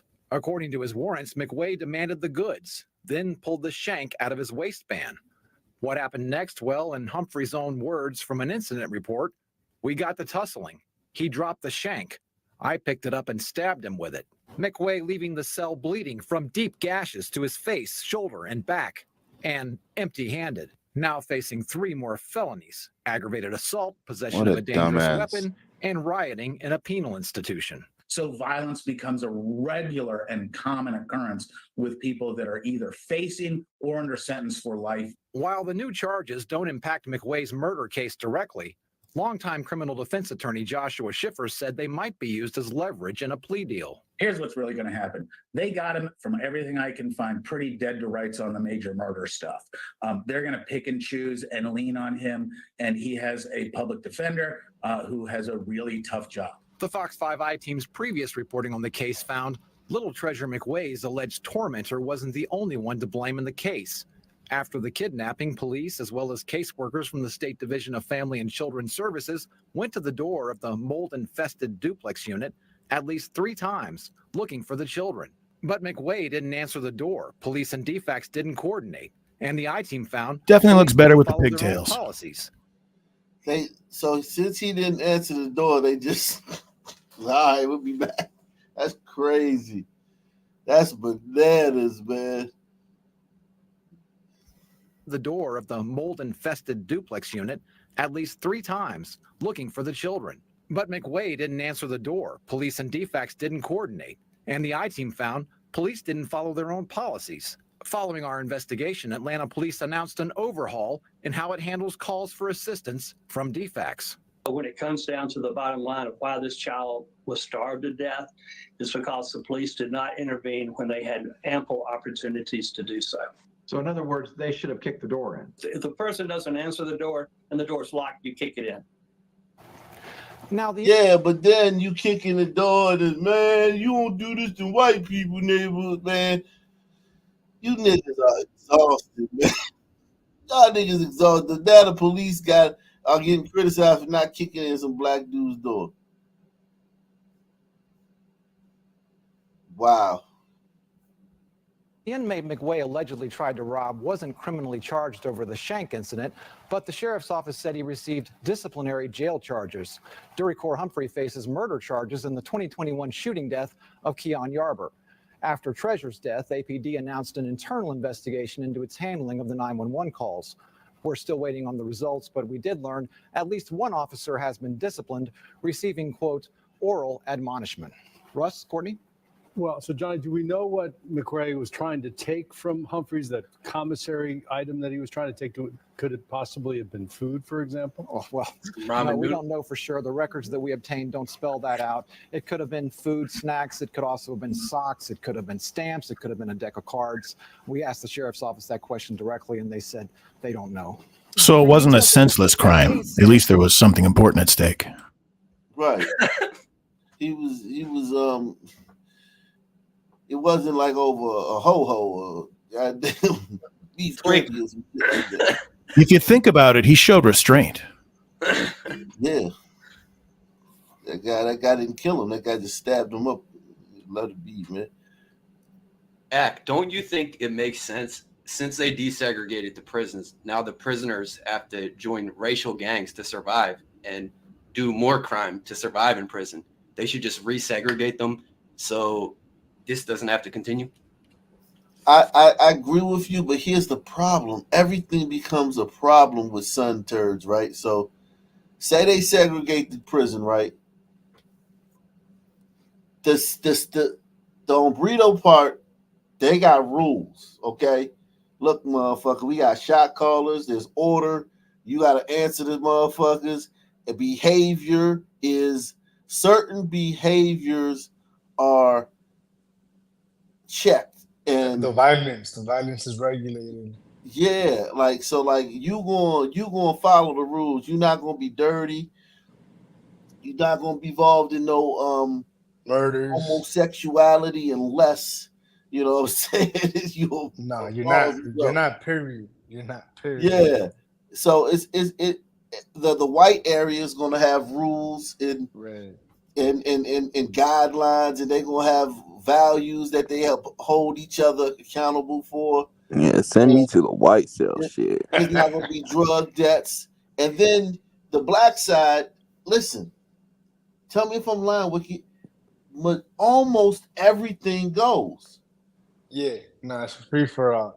If they were to if they were to do that, immediately, instantly, they will complain that the sun side is not safe because they're allowing it to not be safe. And it's like, well, how the fuck do you keep the sun from rising? They complain about gliders so much. It's like, but as soon as you tell them okay, let's move, let's take you away from them, then they complain about it. There's nothing you could do. There's not. I mean, it's tough. It's tough, man. Who's that playing the piano? Who's playing the fucking piano? The guitar. Who's playing the fucking guitar, man? Sorry about that, man. I missed my mute button. That was me. But I'd love to see that act like them segregated, just to see. That'd be a hell of a study right there. To see like the worst element of each group and how they socialize. That's how. Yeah. They desegregated in the 70s. I think there was some Supreme Court ruling in that 68. I mean, I know they tried to do that in like California and Texas, right, by themselves. Like they self-segregate to whatever degree they're able to, right? I don't know. But self-segregation, you still have common areas. I think he's talking about like just like outright segregation. That would be a hell of a study, Chief. Yeah. This story right here was a story I did several years ago. Very interesting. What we story. saw this morning was a different kind of evil. I'm angry. I'm ashamed. What happened this morning was a mass murder. Now I gotta look over there and not see him say, "Hi, Miss Vicky. How's your day going?" This senseless terror has no place in our community. Seems like every year it progresses, something get to the point where it devastates our community. I myself am heartbroken. Enough is enough. Justice will be done. This is the story of Raymond Childs III, a seemingly typical 17-year-old high school student whose life took a dark and violent turn.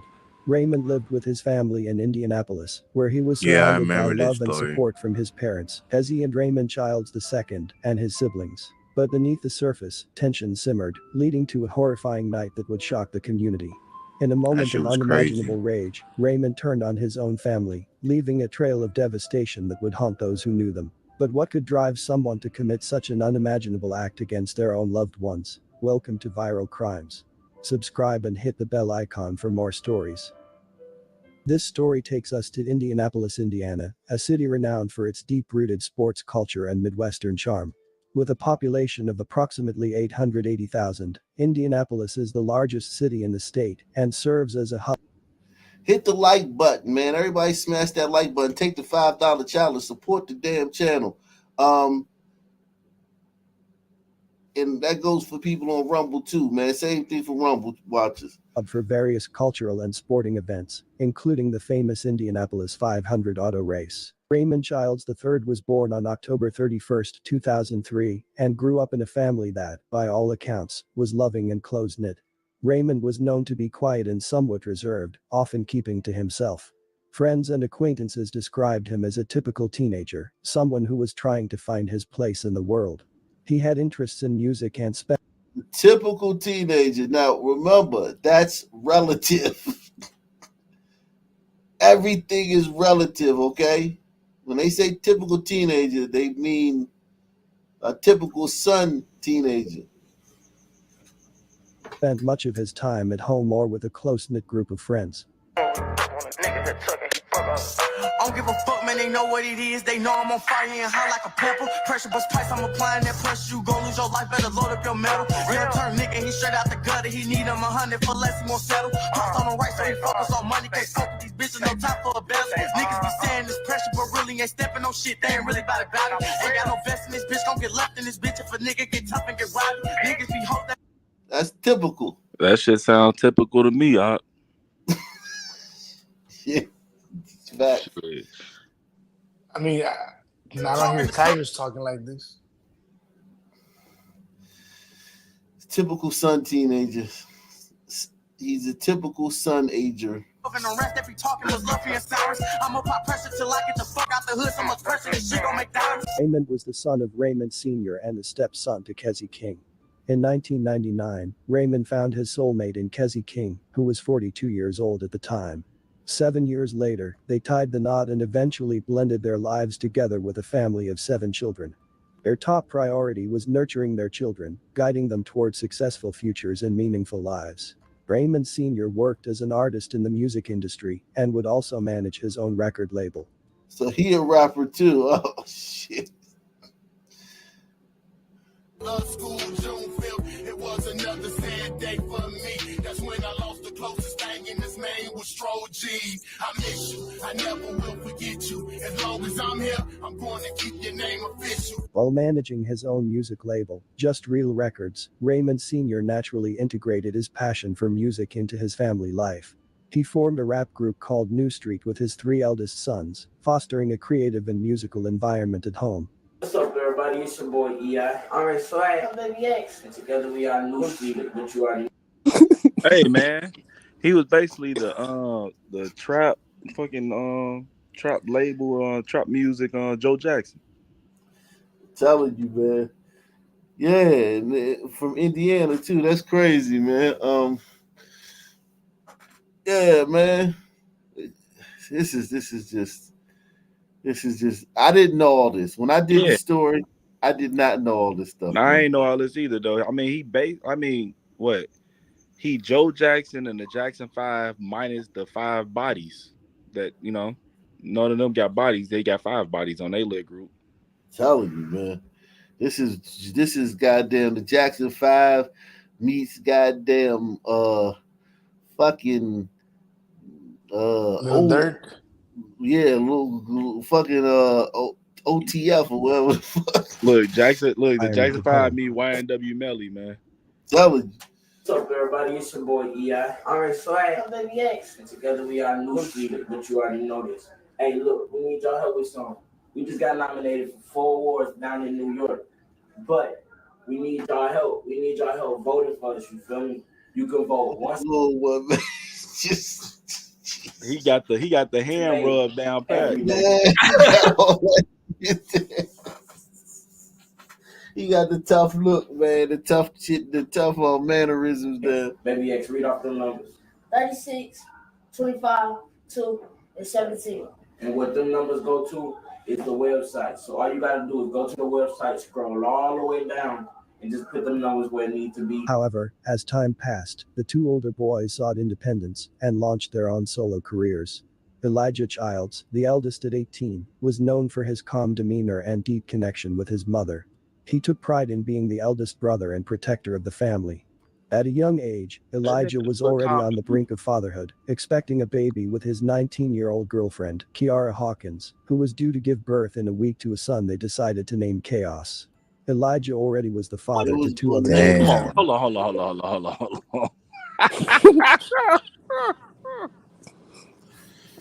Look at that baby, is speed mugging him. What the hell? You can't make this shit up. The calm one, then they show this motherfucker all hype with green dreads. Then he a 19-year-old girl pregnant, and instead of naming some fucking Serenity or something calm, he named the motherfucker Chaos. But he the calm one. Yup. He's the protector, man, the family, man. And deep connection with his mother. He took pride in being the eldest brother and protector of the family. At a young age, Elijah was already on the brink of fatherhood, expecting a baby with his 19-year-old girlfriend, Kiara Hawkins, who was due to give birth in a week to a son they decided to name Chaos. Elijah already was the father to 2 other children. Despite the He had 2 other kids. He was a mature one, the responsible one. Hey, that motherfucker was on his way to be an NBA young boy.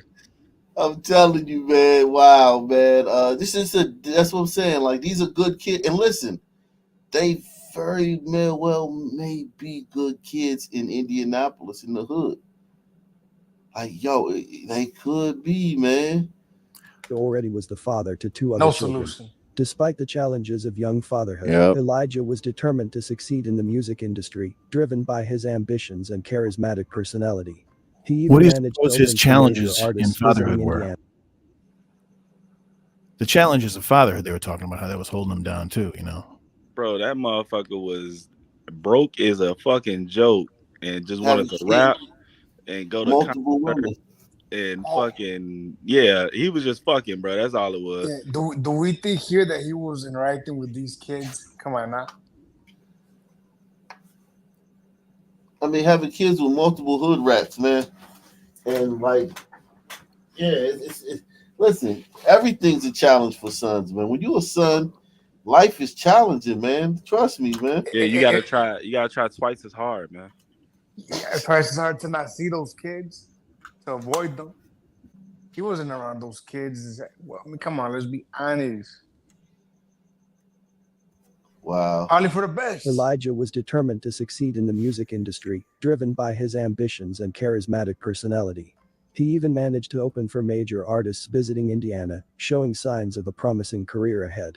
Raymond Child. That ain't nothing to shake a stick back, man. Shake a stick. He got G Herbo, Trippie Redd, and The Baby. Wow. Hey, shit. He doing this. He was doing something. Put like that. He was doing something. Open for major artists visiting Indiana, showing signs of a promising career ahead. Raymond Childs III, the middle child at 17, was Raymond's son from a previous relationship. Raised by Kezzy as her own, he shared his brother's aspirations in the rap industry, but displayed a more rebellious streak. Nothing but press every time that I drop, man. I heat up the stew and I heat up the streets. Pops did a lot, but he done with this music. I told him, say less, they gon' hear you through me. Back on their ass, ain't sparing no nigga. That's just how it is, and that's how it's He gonna said Pops did a lot with this music, but he done with it. He said, I told him, say less, they gonna hear you through me. He said Pop's still alive, but he done with the music. Pops did a lot, but he done with this music. I told him, say less, they gon' hear you through me. Back on their ass, ain't sparing no nigga. That's just how it is, and that's how it's gonna be. Knew it was up, and they knew it was stuck when a nigga had tugged and he broke out the links. Pressure was price, I'm applying. Hey, he not bad. Nah, he not. I remember when you dropped this, it was another song that we were playing, and everybody was like, "Damn, he wasn't that bad." Nah, he's extremely scary. That one. I wonder if they're gonna play that one. That one was scary, man. It's a slow song, right? Struggling with the transition to adulthood while living under his parents' roof, Raymond often clashed with his family, particularly his father. Tensions peaked on January 24, 2021, after he sneaked out of the house, taking his father's car to spend the night at his girlfriend's house. He was never allowed to take his father's car. His father, Raymond Sr., upon discovering that his son violated his rules, demanded his immediate return home. Upon his return, despite the evident tension, Raymond Sr. chose not to address the conflict right away, perhaps in hopes of finding a calmer moment to communicate. He indicated to his son that he would deal with him later. No one could predict the devastation that would soon be unleashed upon this family on January 24, 2021, a crime so horrific unfolded in Indianapolis, Indiana, that it would forever change the lives of those involved and leave an entire community in shock. The child's family, a seemingly normal and loving household, became the epicenter of an unimaginable tragedy that would eventually bring national attention to the case. Hours later, the Indianapolis Metropolitan Police Department received a series of frantic 911 calls from neighbors, reporting the sounds of gunfire coming from the child's home on Adams Street. When officers arrived at the scene, they were met with a sight that would haunt them for years to come. Inside the modest two-story home, they discovered the lifeless bodies of 5 family members, all of whom had been shot multiple times. The victims included Raymond Childs Sr., 42, his wife, Kezzy Childs, 42, their 18-year-old son, Elijah Childs, their 13-year-old daughter, Rita Childs, and 19-year-old Kiara Hawkins, who was Elijah Childs' pregnant girlfriend who was due in a week. The brutality of the crime was staggering, but the most shocking revelation was yet to come. The perpetrator of this massacre was none other than the family's own son, 17-year-old Raymond Childs III. Raymond Childs III, who had initially fled the scene, was soon apprehended by the police after being located at a relative's house not far from the family home. As the investigation unfolded, the details of what had happened that morning became clearer and more disturbing. According to police reports, the massacre began in the early hours of the morning when Raymond got into an argument with his father over disciplinary issues. This argument quickly escalated, leading the teenager to take a gun and systematically shoot each of his family members. The crime started in the parents' bedroom, where Raymond shot both his father and mother multiple times at close range. He then proceeded to hunt down his younger siblings, Elijah and Rita, as well as Kiara Hawkins, who was in the living room at the time. Despite her condition, Kiara tried to shield herself from the gunfire, but the bullets were merciless. In a final act of cruelty, Raymond shot Kiara along with her unborn child, referred to as baby boy Hawkins, effectively taking 6 lives in total. The sole survivor of the tragic Adams Street shooting was a 15-year-old Xavier Childs. According to court documents and reports, Xavier heard gunshots coming from upstairs and his sister, Rita Childs, 13, yelling that Elijah had been shot. Panicked, he moved to the laundry room and hid on the floor as the shooting continued. He then heard Raymond Childs III shoot both of their parents, Kezzie and Raymond Childs Jr. The teenager described hearing his father's final words, "I'm sorry Raymond, I love you," as he was shot. When the shooting ceased, the 15-year-old decided to flee the house. In his desperate attempt to escape, Raymond Childs III chased him down, and Xavier begged his brother not to kill him, offering $44 in exchange for his safety. Despite his plea, Raymond shot him multiple times. The 15-year-old was shot in his leg, arm, and narrowly missed in the head. The young survivor eventually managed to escape and ran to a neighboring house for help. Emergency responders arrived shortly after and took him to a hospital. The Indianapolis community was left in shock and mourning as news of the crime spread. Vigils were held to honor the victims, and the local church organized prayer meetings to offer support to those who had been affected. The senselessness of the crime left many struggling to understand how a family member could commit such a heinous act against their own loved ones. Raymond Childs III's girlfriend played a crucial role in the investigation following the tragic shootings on January 24, 2021. Her statements provided authorities with insights into his activities and behavior on the night of the incident. She reported that her boyfriend Raymond Childs III spent the night of January 23, 2021, at her house. During this visit, she observed his father Raymond Sr. call him and demand that he return home. This call prompted the girlfriend to arrange an Uber for her boyfriend, who went back to the family residence on Adams Street. The exact time of his departure from his girlfriend's house and arrival at the Adams Street home is not clear. After returning home, he was seen leaving again, this time carrying 2 bags of clothes. He later told his girlfriend that his father had kicked him out. The girlfriend reported that Raymond returned to her house between 2 a.m. and 3 a.m. on January 24, carrying the bags. Approximately 30 minutes after he returned to his girlfriend's home, she received alerts about a shooting on Adams Street. She questioned her boyfriend about his knowledge of the incident. He reportedly denied any involvement or knowledge of the shooting. Later that morning, she convinced him to visit the crime scene. Upon arriving, she observed him displaying unusual behavior. He appeared nervous and began crying, acting in a manner she described as out of character and unhinged. She noted that he acted a clown, an expression indicating he was acting in a way that seemed bizarre or erratic. After their visit to the scene, Raymond and his girlfriend returned to her home and stayed there until around 2 p.m. Raymond was unaware that his 15-year-old brother Xavier Childs survived the attack and told police that his brother is the person who shot him and killed his family. So he blamed it on his little brother because he thought he was dead. He thought his little brother was dead. Dang, he tried to throw the body on the dead nigga. Nah, he was alive. His little brother, he survived. This one survived. He shot him, but he survived. That's killed 6 people. Hey, nah, he only killed 5, bro, because a baby ain't really a baby until. Oh yeah, that's true. That's true. Man. Yeah, the Democrat Party, they'll say there was a baby on this one, but yeah, that is crazy how they do that. They pick and choose. They pick and choose when it's a baby, bro. Yep. 1 week from being born. Authorities found him there and took him into custody without incident. There's never going to be a reason to justify what happened. There's not anything that anybody's going to be able to say where you're going to say, well, that explains the loss of 6 lives. A vicious and senseless killing in a Northeast Side home, taking the lives of 6 people, including a pregnant woman.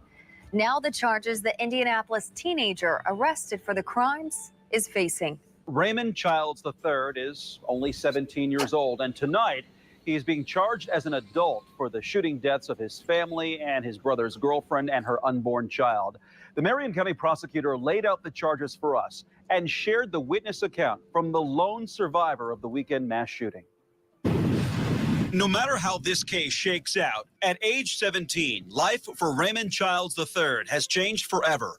4 members of his family are gone, and he's the one accused of pulling the trigger, killing them and his brother's pregnant girlfriend. The first thing that goes through your mind is you're just heartbroken. Not only did so many people lose their lives, but you think about that family and what they were anticipating. I mean, the baby was due in a week. Marion County Prosecutor Ryan Mears tells WRTV Raymond Childs III faces a count of murder for each of the 6 deaths, including his father, Raymond Childs Jr., his stepmother, Kezzie Childs, his brother, 18-year-old Elijah Childs, his sister, 13-year-old Rita Childs, and Elijah's 19-year-old girlfriend, Kiara Hawkins, and her unborn child.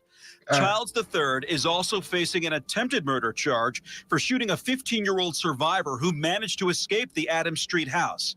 Court papers say Childs III chased the boy outside. The boy pleaded for his life and offered his silence before Childs III pulled the trigger, according to prosecutors. The boy survived and was treated at Riley Hospital for Children. The circumstances are beyond any of us can even comprehend, and let alone what that family has to go through. According to court documents, the 15-year-old boy told detectives Childs III had gotten into trouble earlier that night with his father for leaving the house without permission. When Childs III arrived home, his father told him he would, quote, be in trouble later. Hours later, around 3:40 Sunday morning, police were dispatched and later found the bodies, all with gunshot wounds. We've lost enough. Enough families have experienced enough pain over issues that don't need to be settled with guns. The prosecutor says 2 guns were used in the killing and both have been seized. A 9mm and an AK-47 pistol. Both guns belong to the family, but Childs III did not have a license to carry a gun. And in particular, when you have people who are young, who are not mature, who are not responsible, and they have access to firearms, they see that as an easy way to resolve their disputes. Since he is 17, Childs III won't be facing the death penalty, but he will be tried as an adult and can face life in prison without parole. Because you want to make a difference in terms of not only helping that family get through this situation, but also bringing justice for the family and the community. The case quickly moved to the courts, where Raymond Childs III was charged with 6 counts of murder, including the murder of an unborn child, and 1 count of attempted murder for the attack on Xavier Childs. Due to the severity of the crime, the state of Indiana decided to try Raymond as an adult, despite his young age. The trial began with a strong Rookie of the year, crowd, as family members were deeply affected by the testimonies. The courtroom witnessed intense moments, especially when details about the murders and the victims' autopsies were shared. The emotional burden was evident as relatives and witnesses struggled with the gravity of the case. During the trial, Elanso Valles, a cousin of the victim Raymond Childs Sr., became a key witness. Valles' testimony included sensitive details about Childs' actions and behavior following the murders. He described driving Childs around Indianapolis and noted that Childs had displayed a gun he allegedly used in the killings. Valles' recounting also included emotional moments where Childs was seen crying and expressing remorse. On the afternoon of July 23, 2024, the situation took a dramatic turn when Valles' testimony became confrontational. Valles directly questioned Childs from the witness stand, asking, "Why did you do it, Raymond?" This outburst was considered highly inappropriate and led to a tense situation in the courtroom. Judge Chris Miller intervened, sending the jury out while addressing the issue. The judge convened a meeting with the attorneys and questioned individual jurors about their ability to remain impartial. The emotional outburst and Valles' confrontational behavior had clearly impacted the jurors. Judge Miller ultimately declared a mistrial, stating that the fairness of the trial could not be assured due to the witness's behavior and the impact it had on the jury. The judge's decision was driven by you gliders and you. It wasn't meant for sons, man. All these entanglements and fucking shit you got to go through to just get somebody who killed 6 people, so we can pay for him. So we can basically pay like $50,000 a year for him to live till he's fucking 99 years old. It's like just to get. It takes you got to remember, he deserved a second chance, you know. This kid's been let down by the system. You That know, was internalized white supremacy or racism, whatever they call it. Society failed him. Say, man. but see, this is our chance for as society to save him now, to give him another chance, because he's just a kid who grew up in a terrible environment.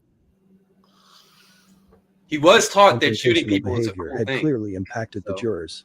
Judge Miller ultimately declared a mistrial, stating that the fairness of the trial could not be assured due to the witnesses' behavior and the impact it had on the jury. The judge's decision was driven by the concern that the jurors could not remain unbiased after the incident. Family members of the victims expressed their frustration and disappointment with the mistrial. Reniqua Hawkins, the mother of Kiara Hawkins, voiced her distress, Reniqua. emphasizing the desire to move past the legal process and achieve justice. Alicia Hooks, Kiara's grandmother, reflected on the emotional toll, expressing trust in a higher power to deliver justice. In the wake of the tragic event surrounding the murder of 6 family members, including Elijah Childs, a GoFundMe page was established to support the affected family and help cover various expenses. Kareem Hines, founder of New Boy Mentoring, expressed deep sorrow over the loss of Elijah Childs, one of the victims.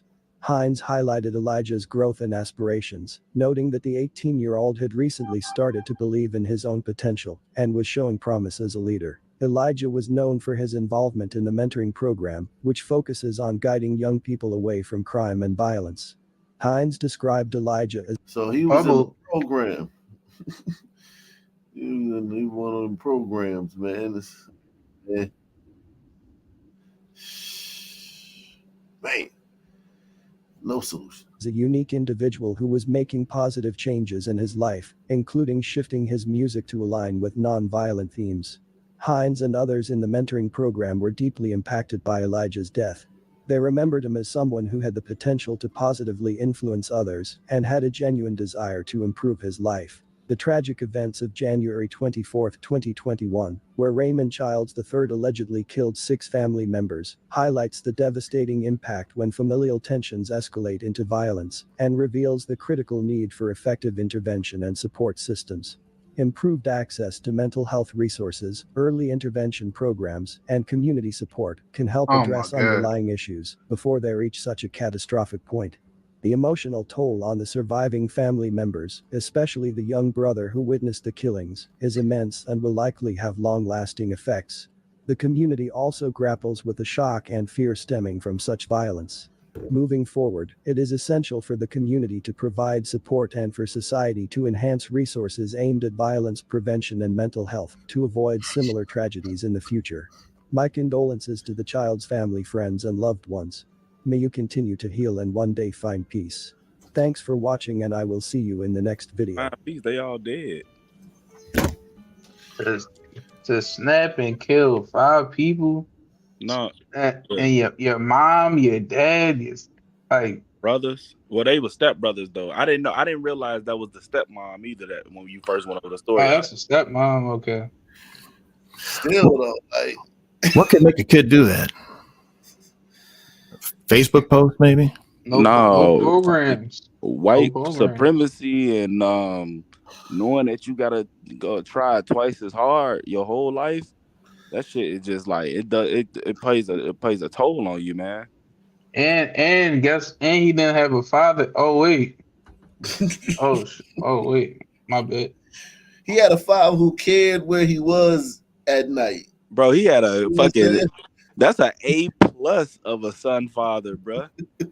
Yeah, but he is the one that taught him that shooting people is cool though. So I mean, his dad wasn't rapping about shooting though. That was like some like I miss my brother type kind of halfway gangster. Yeah, but that's only one song though. That's only one song. You don't know. Oh yeah, you're right. Yeah, but here's the thing though. Like that kid, that shit was just so ugly, and he's just sitting in court, like like he's taking this shit to trial. He putting the family through a trial. He trying to like win the trial and shit. It's like sons have no honor. You know what I'm saying? They don't have no red lines and shit. Bro, that was a fighter. That motherfucker would have never made it to trial. He would have been right there in hell, boy. What if he beat all 5 of them bees? Hey man, in about 20 years, man, don't be surprised if that innocent project come get him, man. It won't be no DNA evidence. I'm telling you, it's just like, man, that I didn't know all that. I didn't know all of that when I did the story, but that adds more light to it. Like, but still, it's still just terrible story, man. Tale as old as time. Yeah, it's terrible, man.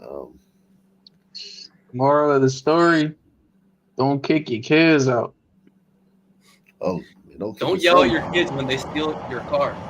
Yeah. The early If they steal hours your of a car, just let them rock out. homicide investigation Thursday. Yeah, man. Shit. The early hours of a Milwaukee police homicide investigation Thursday. As I got to the corner, I knew somebody had to be laying on the ground. I turned around and walked away. The victim, 14-year-old Elijah Golden Richmond, found shot on the sidewalk near 39th and Cherry. I'm not sure what it's about, but it was senseless. The boy's family heartbroken at a vigil Friday. He was 14, had a whole life ahead of him. Just give us answers. Tuesday, prosecutors charged 22-year-old Zariah. There's your answer. First-degree reckless homicide in Elijah's death. He was actually with his friends that's over there.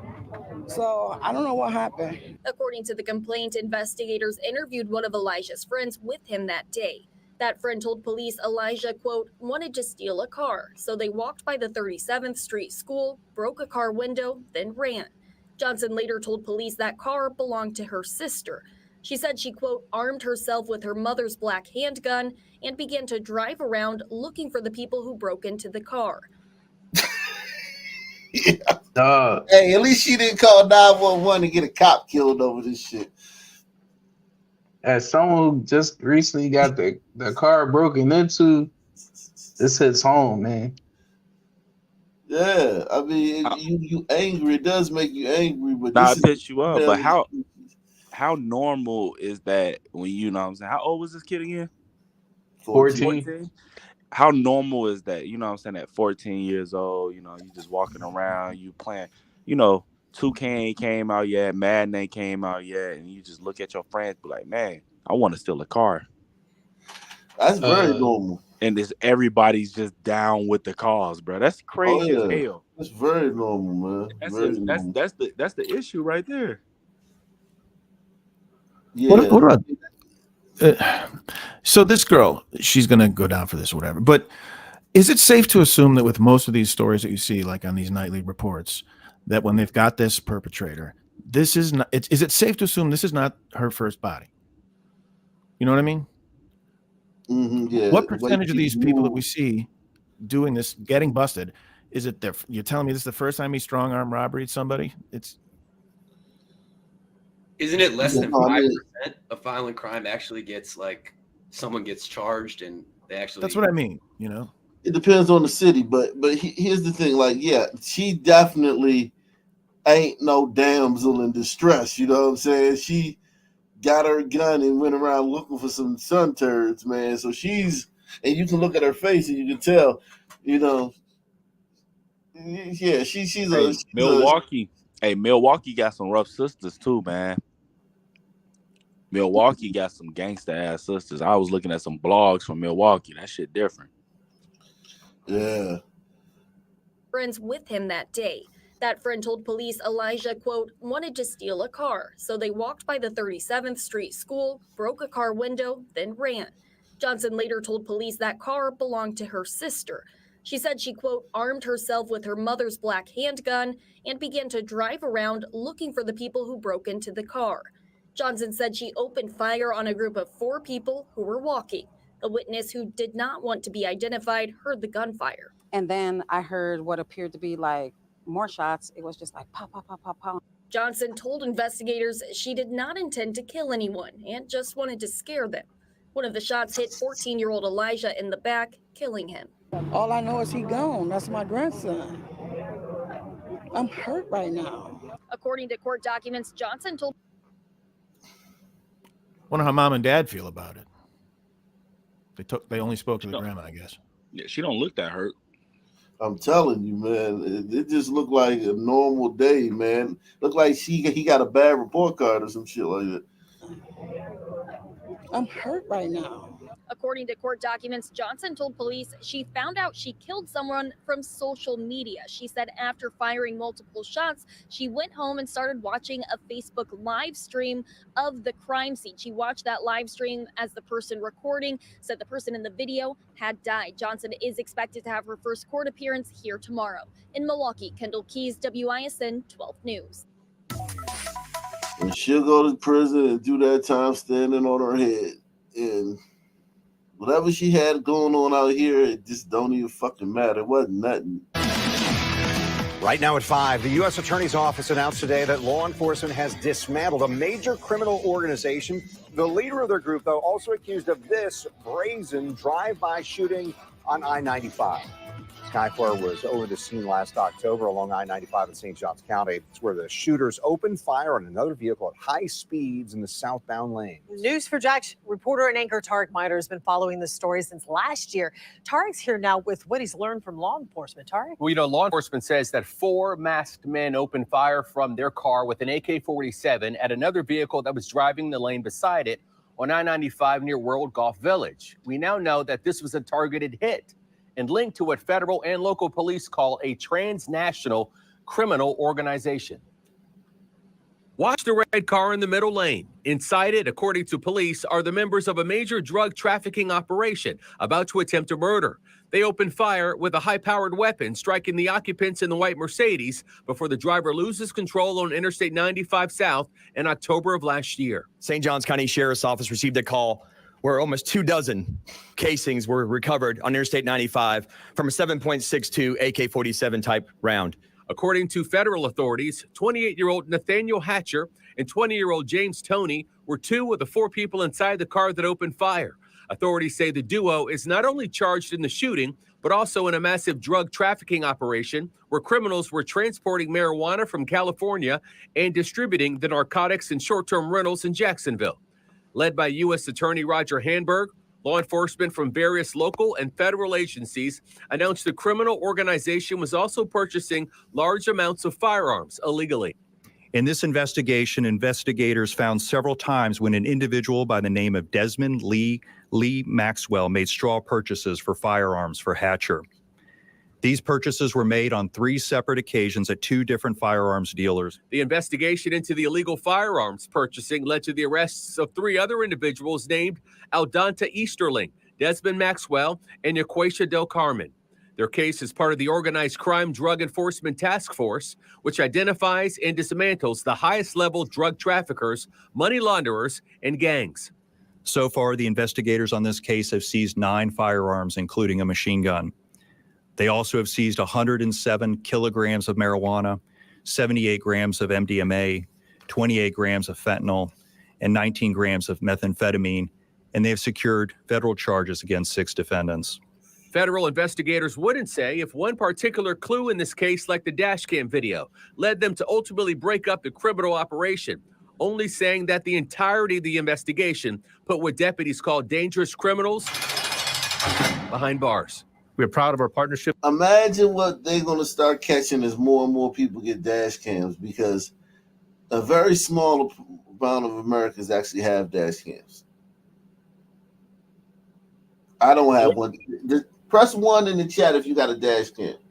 And I remember you said in Germany it's mandatory. Russia. Yeah.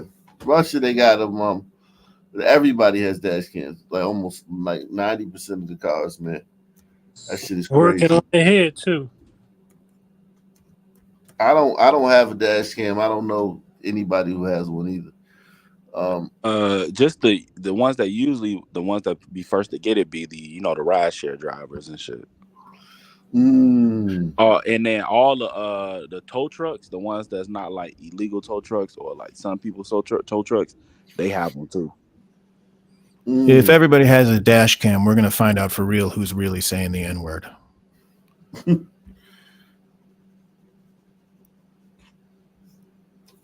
That word flies around in most cars, I think.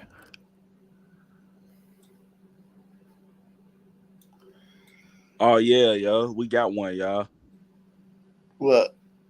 They was trying to make this one a 1, but you already know automatically or immediately if it's not gonna be the one because Ben Crump not there. Right. So you know this one? Yeah, they So- released this one. They released this one today.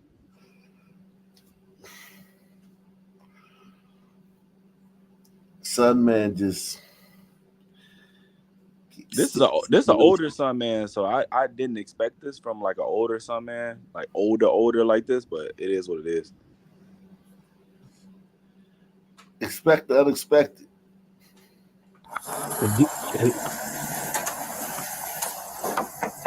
Stop.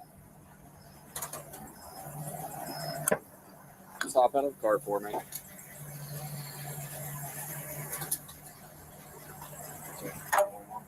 Yeah. Come on, out of the car. What's going on? Get out of the car. What's going on? Hey, listen to me. You're under arrest. Get out of the car. For what? Get out. Hey, do not. Don't fucking do it. Don't fucking do it. Oh shit. You're gonna get fucking shot. Now, Cook, if you're in that situation, what do you do?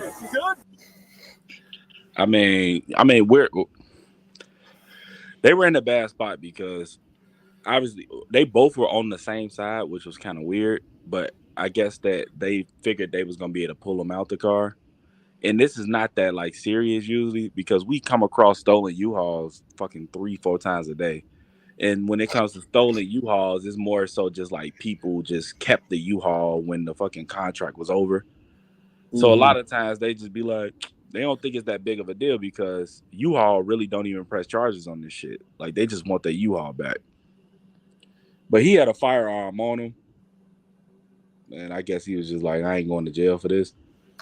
See that a stupid white person would pay the extra couple days rental on it. Yeah. So like majority of like, I'm telling you, we see this shit so much. It's kind of like we'll see a stolen U-Haul parked on the street, and if we about to get off, we'll just be like, man, we'll get that shit tomorrow. Because they don't even corroborate. Like Yeah, I feel you. It ain't worth all the trouble. Nah, it'd be like, man, whatever, bro. For what?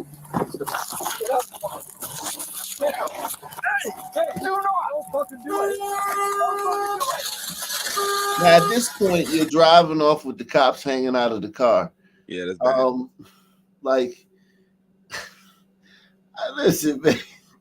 No, I mean, like, if you're getting like driving off and you're hanging by on the door, you don't want to go at high speed. You know what I'm saying? Like, so they had to do this. It's unfortunate because you're taught not to, like, you know, climb in the car or don't hold on type shit. But like they did, and it happens quick, so you can't really judge them for it.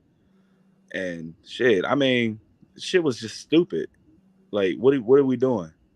Where you going? Where you going? Like, where you gonna go? Like, how you gonna win? You know?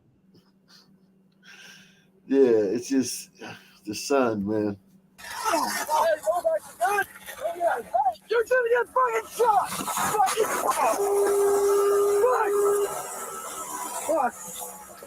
The whole time he's thinking, I hope I don't accidentally shoot this guy. I'm on purpose. Are you good? Yeah, I'm good. Unbelievable. Imagine if the what was door supposed gets to go?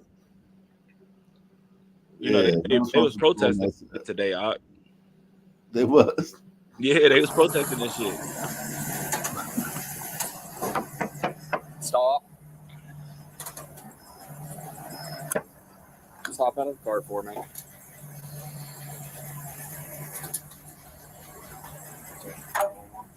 Yeah. Come on, out of the car. What's going on? Get out of the car. What's going on? He didn't even say please or sir. Get out of the car. For what? Hey, do not. Don't fucking do it. Don't fucking do it. You're gonna get fucking shot. Fucking It's in the horn, hoping some other sons can come see and start gathering around yelling at the police. Shots fired. Shots fired. Get down. Are you good? Yeah, I'm good. The news Phones to 32 supervisor. Let's stop aside. Come on, get out of here. Hey, local news cut this shit up so nasty. They that shit was so, they cut this up so nasty. They never showed the officer telling him like, you're under arrest, get out the car. It was all just like, get out the car, and then the car took off and they just showed them like dead. I was like, yo, nah. Yo, this is he lost his life over this though. Like somehow, listen, man, that just doesn't seem like it's unbelievable. That guy lost his life. His one life is over with because of he was about to get caught with a gun in a stolen U-Haul, which they wasn't gonna press charges. Like U-Haul does not even like help us at all. And Kim Fox doesn't prosecute like this type of shit. Like, I mean, she may not, but you're not gonna get like you're not gonna get no felony charges on a fucking U-Haul, bro. Yeah, but the gun, he might have a. No, he was gonna get felony charges for the gun, but like he older, so it's like when you older and you get caught with a gun, they be like, you know, some men got health issues. You come in with high blood pressure, diabetes. They be like, all right, just put them on EM, get them the fuck out of here.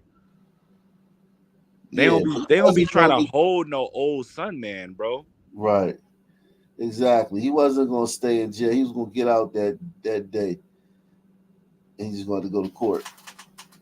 Wow. You good? Yeah, I'm good.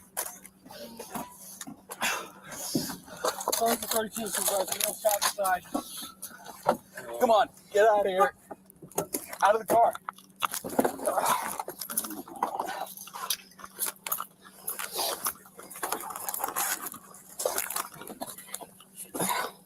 17, we're at the Duke and Duchess. He just drove off with us from the car.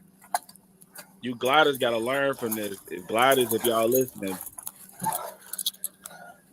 if y'all got a dead summon or possibly dead summon, stop cuffing them behind their back. Go back to the car. I got it.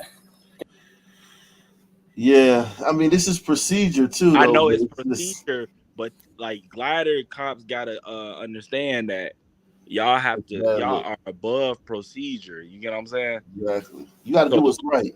You gotta like this shit looks bad to anybody because the way that the news cut it, like I told you, they cut it real bad. They cut it to get out the car, person shot. Now a dead person is cuffed behind the back, just laying there dead.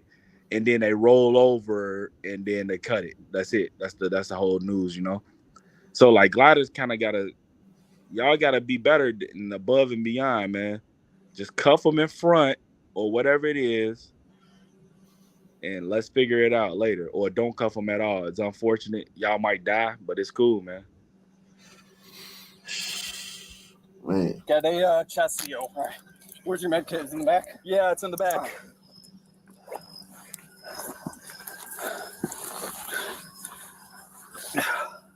Hey, man, you still with us?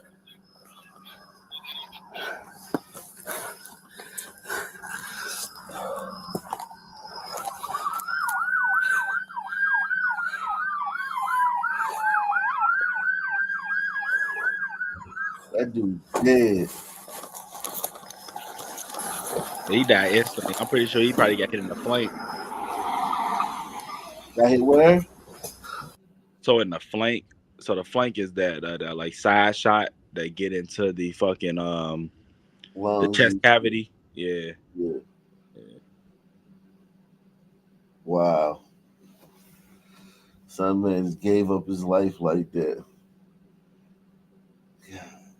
Some man gave up his life for something that he would have been out the next day for.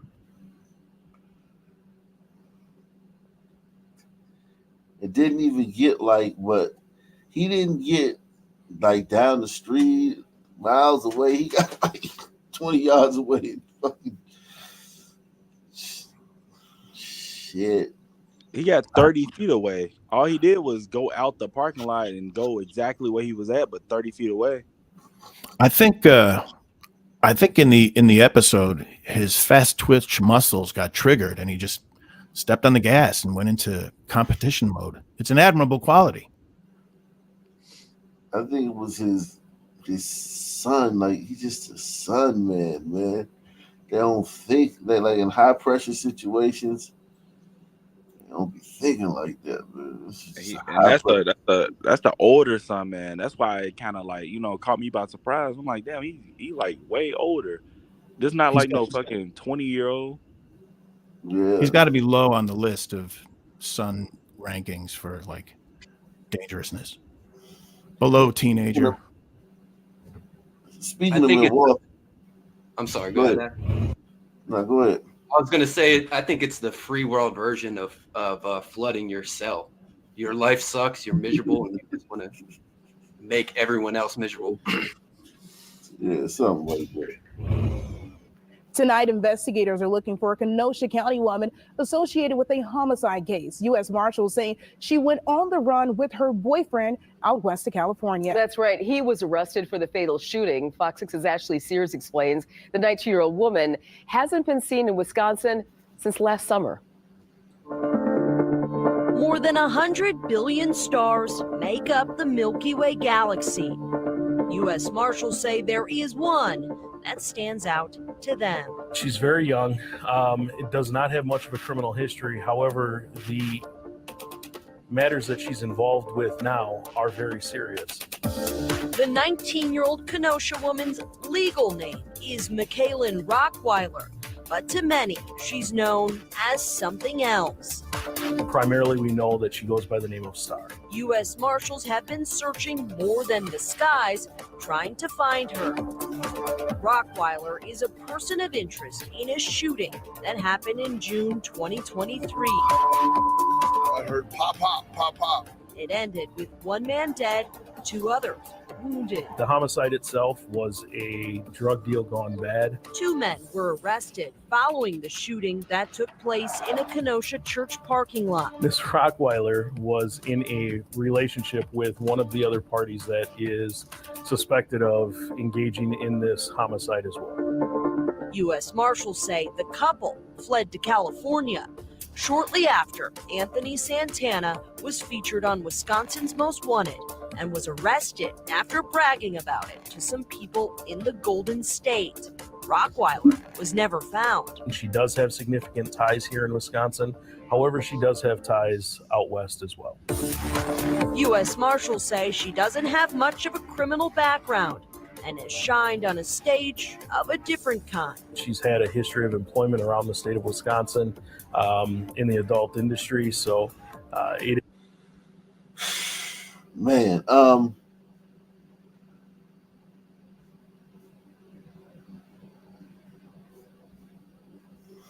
Now to Milwaukee's east side. A violent attack, a couple beaten and robbed by masked men while walking home. Those cries for help captured on a doorbell camera. The attack happened last night at Bartlett and Lafayette. That's near Oakland and North. Luke's girlfriend was pistol whipped, her purse stolen. Luke reached out to TMJ4 News. He tells our Megan Lee he hopes sharing the story prevents it from happening to someone else. Calls for help filled an East Side neighborhood Sunday night just before 9. It happened right here. Luke walked me through exactly what happened when him and his girlfriend were robbed right here at Bartlett and Lafayette. It's making me upset and uneasy.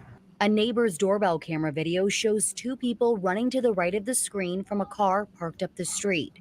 You then hear Luke screaming for help.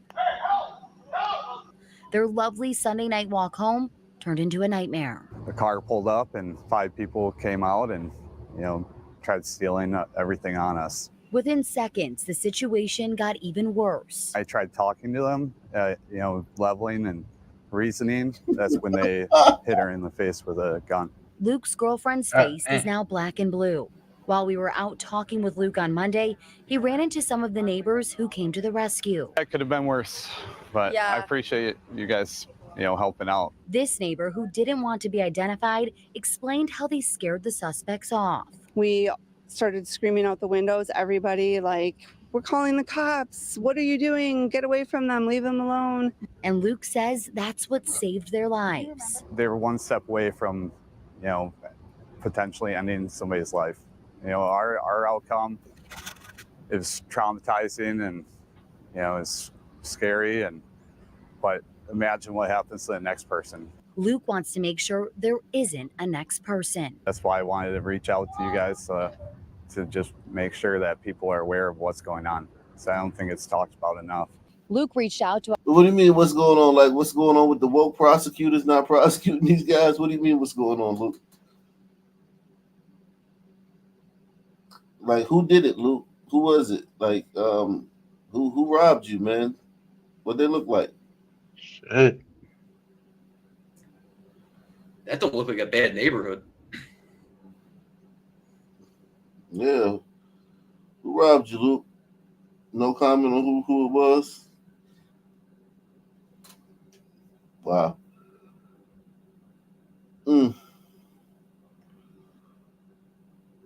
New at 6, the Milwaukee family says a woman who called to complain about crime became the victim of crime, shot dead in her own yard. The shooting happened near 28th and Concordia. 12 News' James Stratton is live at the courthouse tonight. James, the family wants to know why no one has been charged.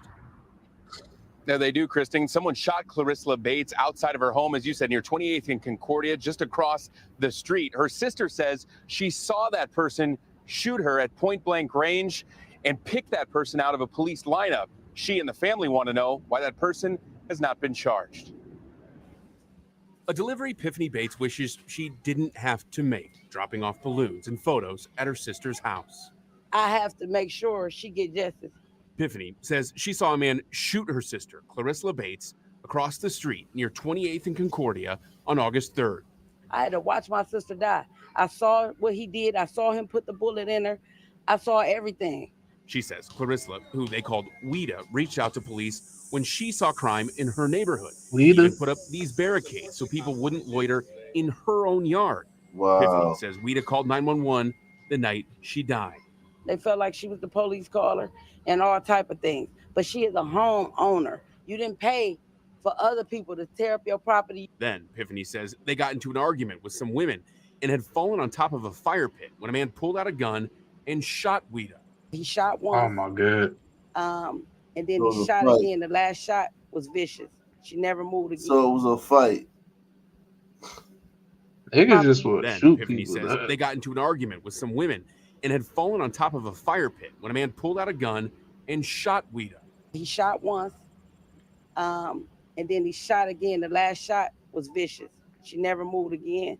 He shot her straight between her chest. I pulled her shirt up after, tried to talk to her. She never talked. She never said a thing out there. Dang. She had no more life in her. Milwaukee police say a 23-year-old man turned himself in. The district attorney's office says he was released as they wait for more evidence in the case. What? Her family Yo, wants what to the know fuck? why he's still on the street. They arrested the person who did it and let him out. Why? I want to know why. You asked for criminal My justice. daughter is gone. Her life has ended. Please help me. I got to stand up for my sister, whether it cost me my life or not. And James, what have you learned about the man who turned himself in? And Kristen, 12 News Investigates obtained the arrest record of that man, charged at the time, not charged rather, but arrested for first-degree intentional homicide. We are not naming him because he has not yet been formally charged. Again, the DA's office waiting on that more evidence. Clarissa Bates will be laid to rest on Thursday. Yeah, heartbreaking for her family. James Stratton reporting live in Milwaukee. Oh man. What a rough area, man. Like, what a rough. Milwaukee is a hellhole.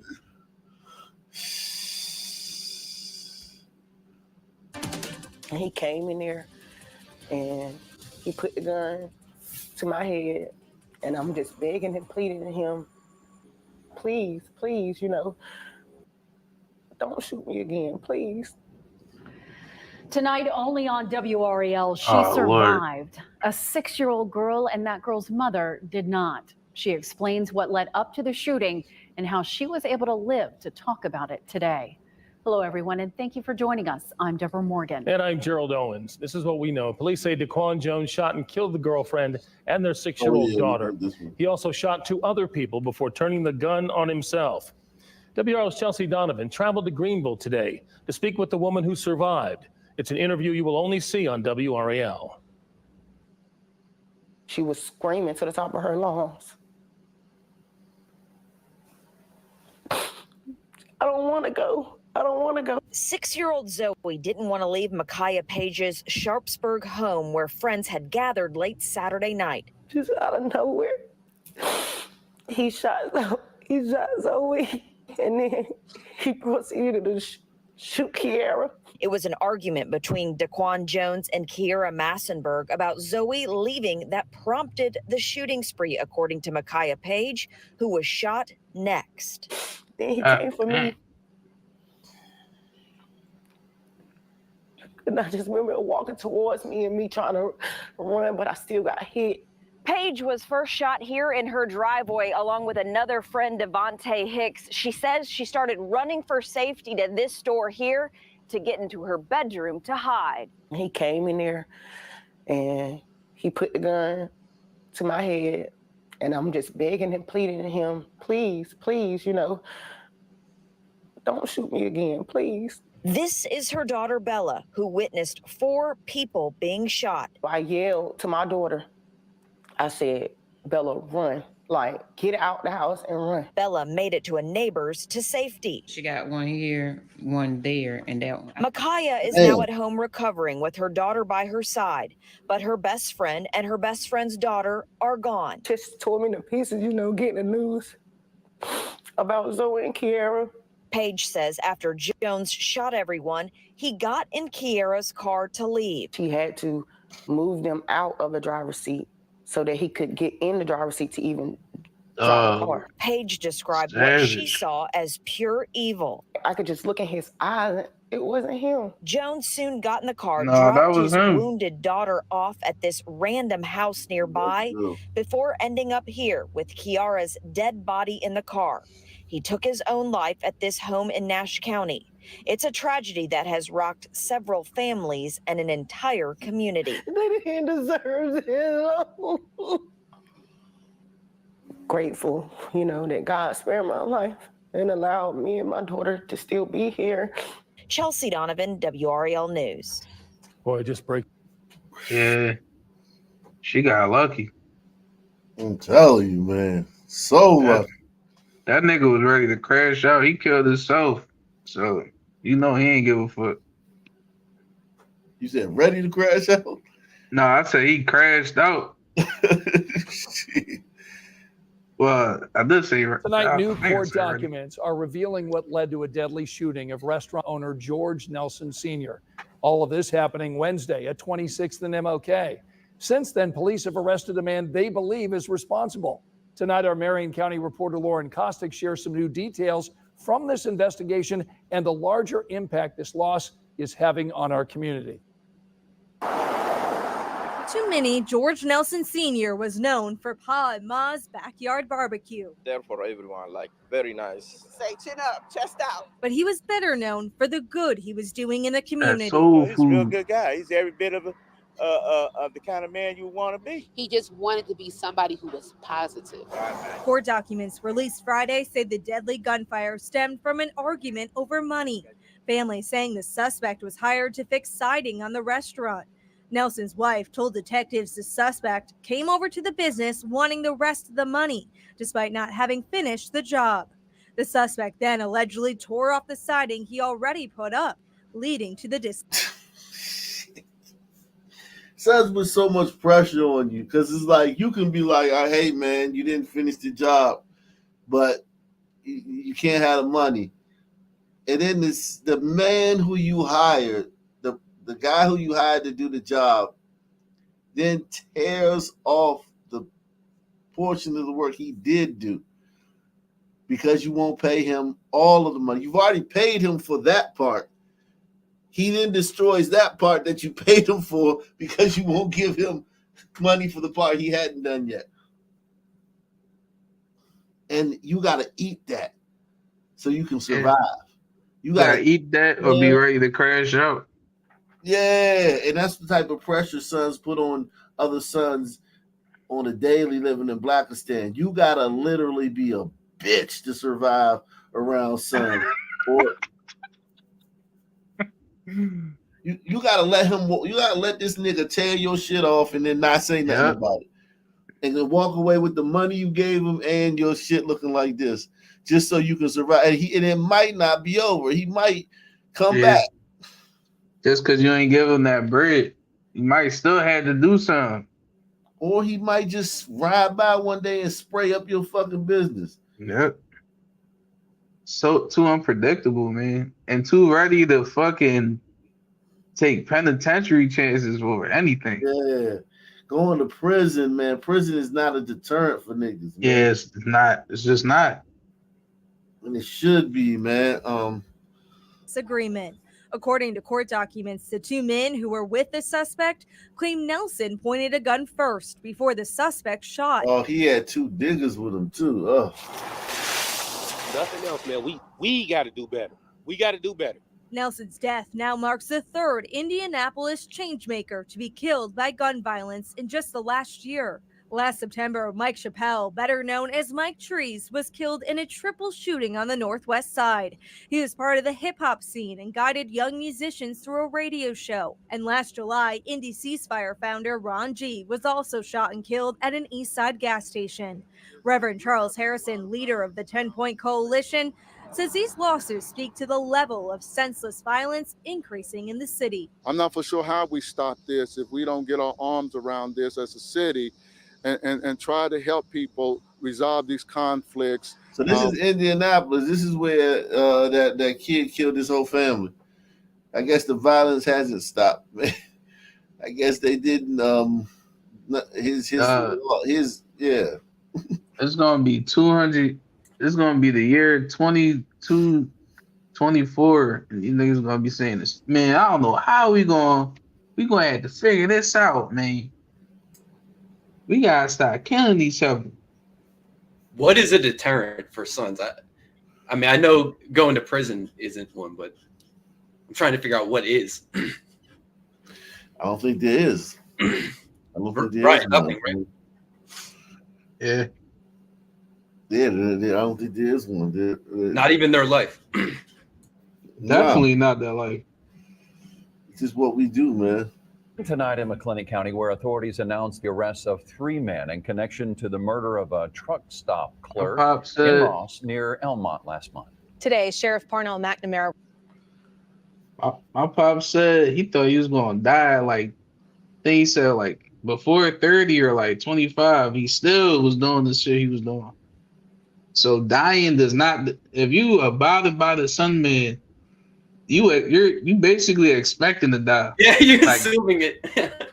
Yeah, so dying is not a deterrent for these niggas. Yeah, exactly. Salute to Bug Off, man. Bug Off's gifting an Octation membership. Shout out to Just Some Dude. He said, "Thank God Sons built America. How much worse would it be if Gladys built it?"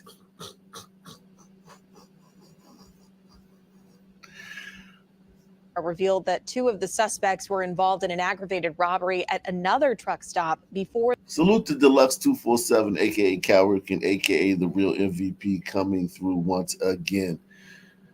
So these sons riding around truck stops, fucking with truckers and shit. No one's safe. Tonight in McLennan County, where authorities announced the arrest of 3 men in connection to the murder of a truck stop clerk in Ross near Elmont last month. Today, Sheriff Parnell McNamara revealed that 2 of the suspects were involved in an aggravated robbery at another truck stop before the murder. Documents show 2 suspects were involved in an aggravated robbery at the Waco truck stop on Enterprise Boulevard in Hewitt.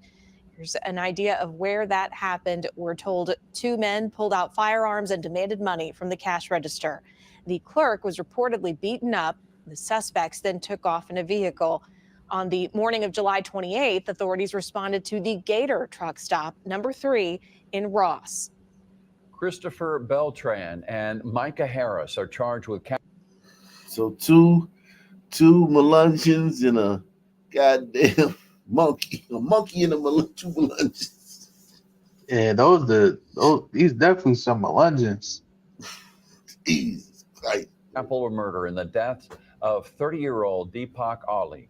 Christopher's brother, Matthew Beltran, is charged with tampering with evidence. News 10's Jasmine Lotz talked with one of Ali's co-workers and has more on their reaction to today's news.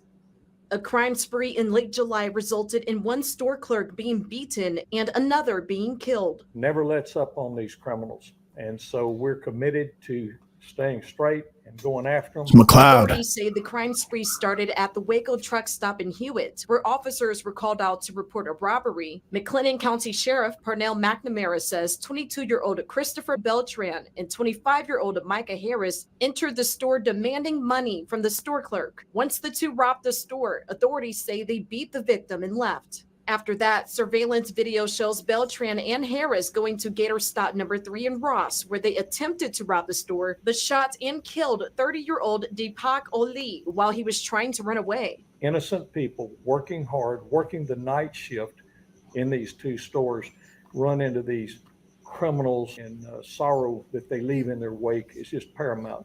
Christopher Beltran and Micah Harris are charged with capital murder in the death of Ali. Matthew Beltran, Christopher's brother, is charged with tampering with evidence. They're known criminals. The Beltran brothers are certified members of the street gang Crips. Ali leaves behind a wife and a young child. I don't know how to say that. We really miss him very long. Yeah, he's a good, hardworking man. Ali's co-worker, Stephen Sonny, says out of the 4 years he's been at the truck stop, there's never been an incident like this. He says he believes rural truck stops are starting to be targeted. People are just choosing these kind of places, or rural places. They don't do nothing in the city. They just travel and just go to the random gas stations. Now they fucking with truck stops. No one is safe. New details in a disturbing case out of Tampa. A couple shot and robbed after winning big at the Hard Rock Casino.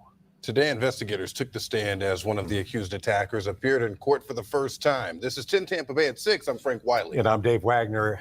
I think they got their suits mixed up. Home surveillance video showing the moment. We did this. We did this story. Yeah, we did this story the other day. Yeah, we did that one the other day.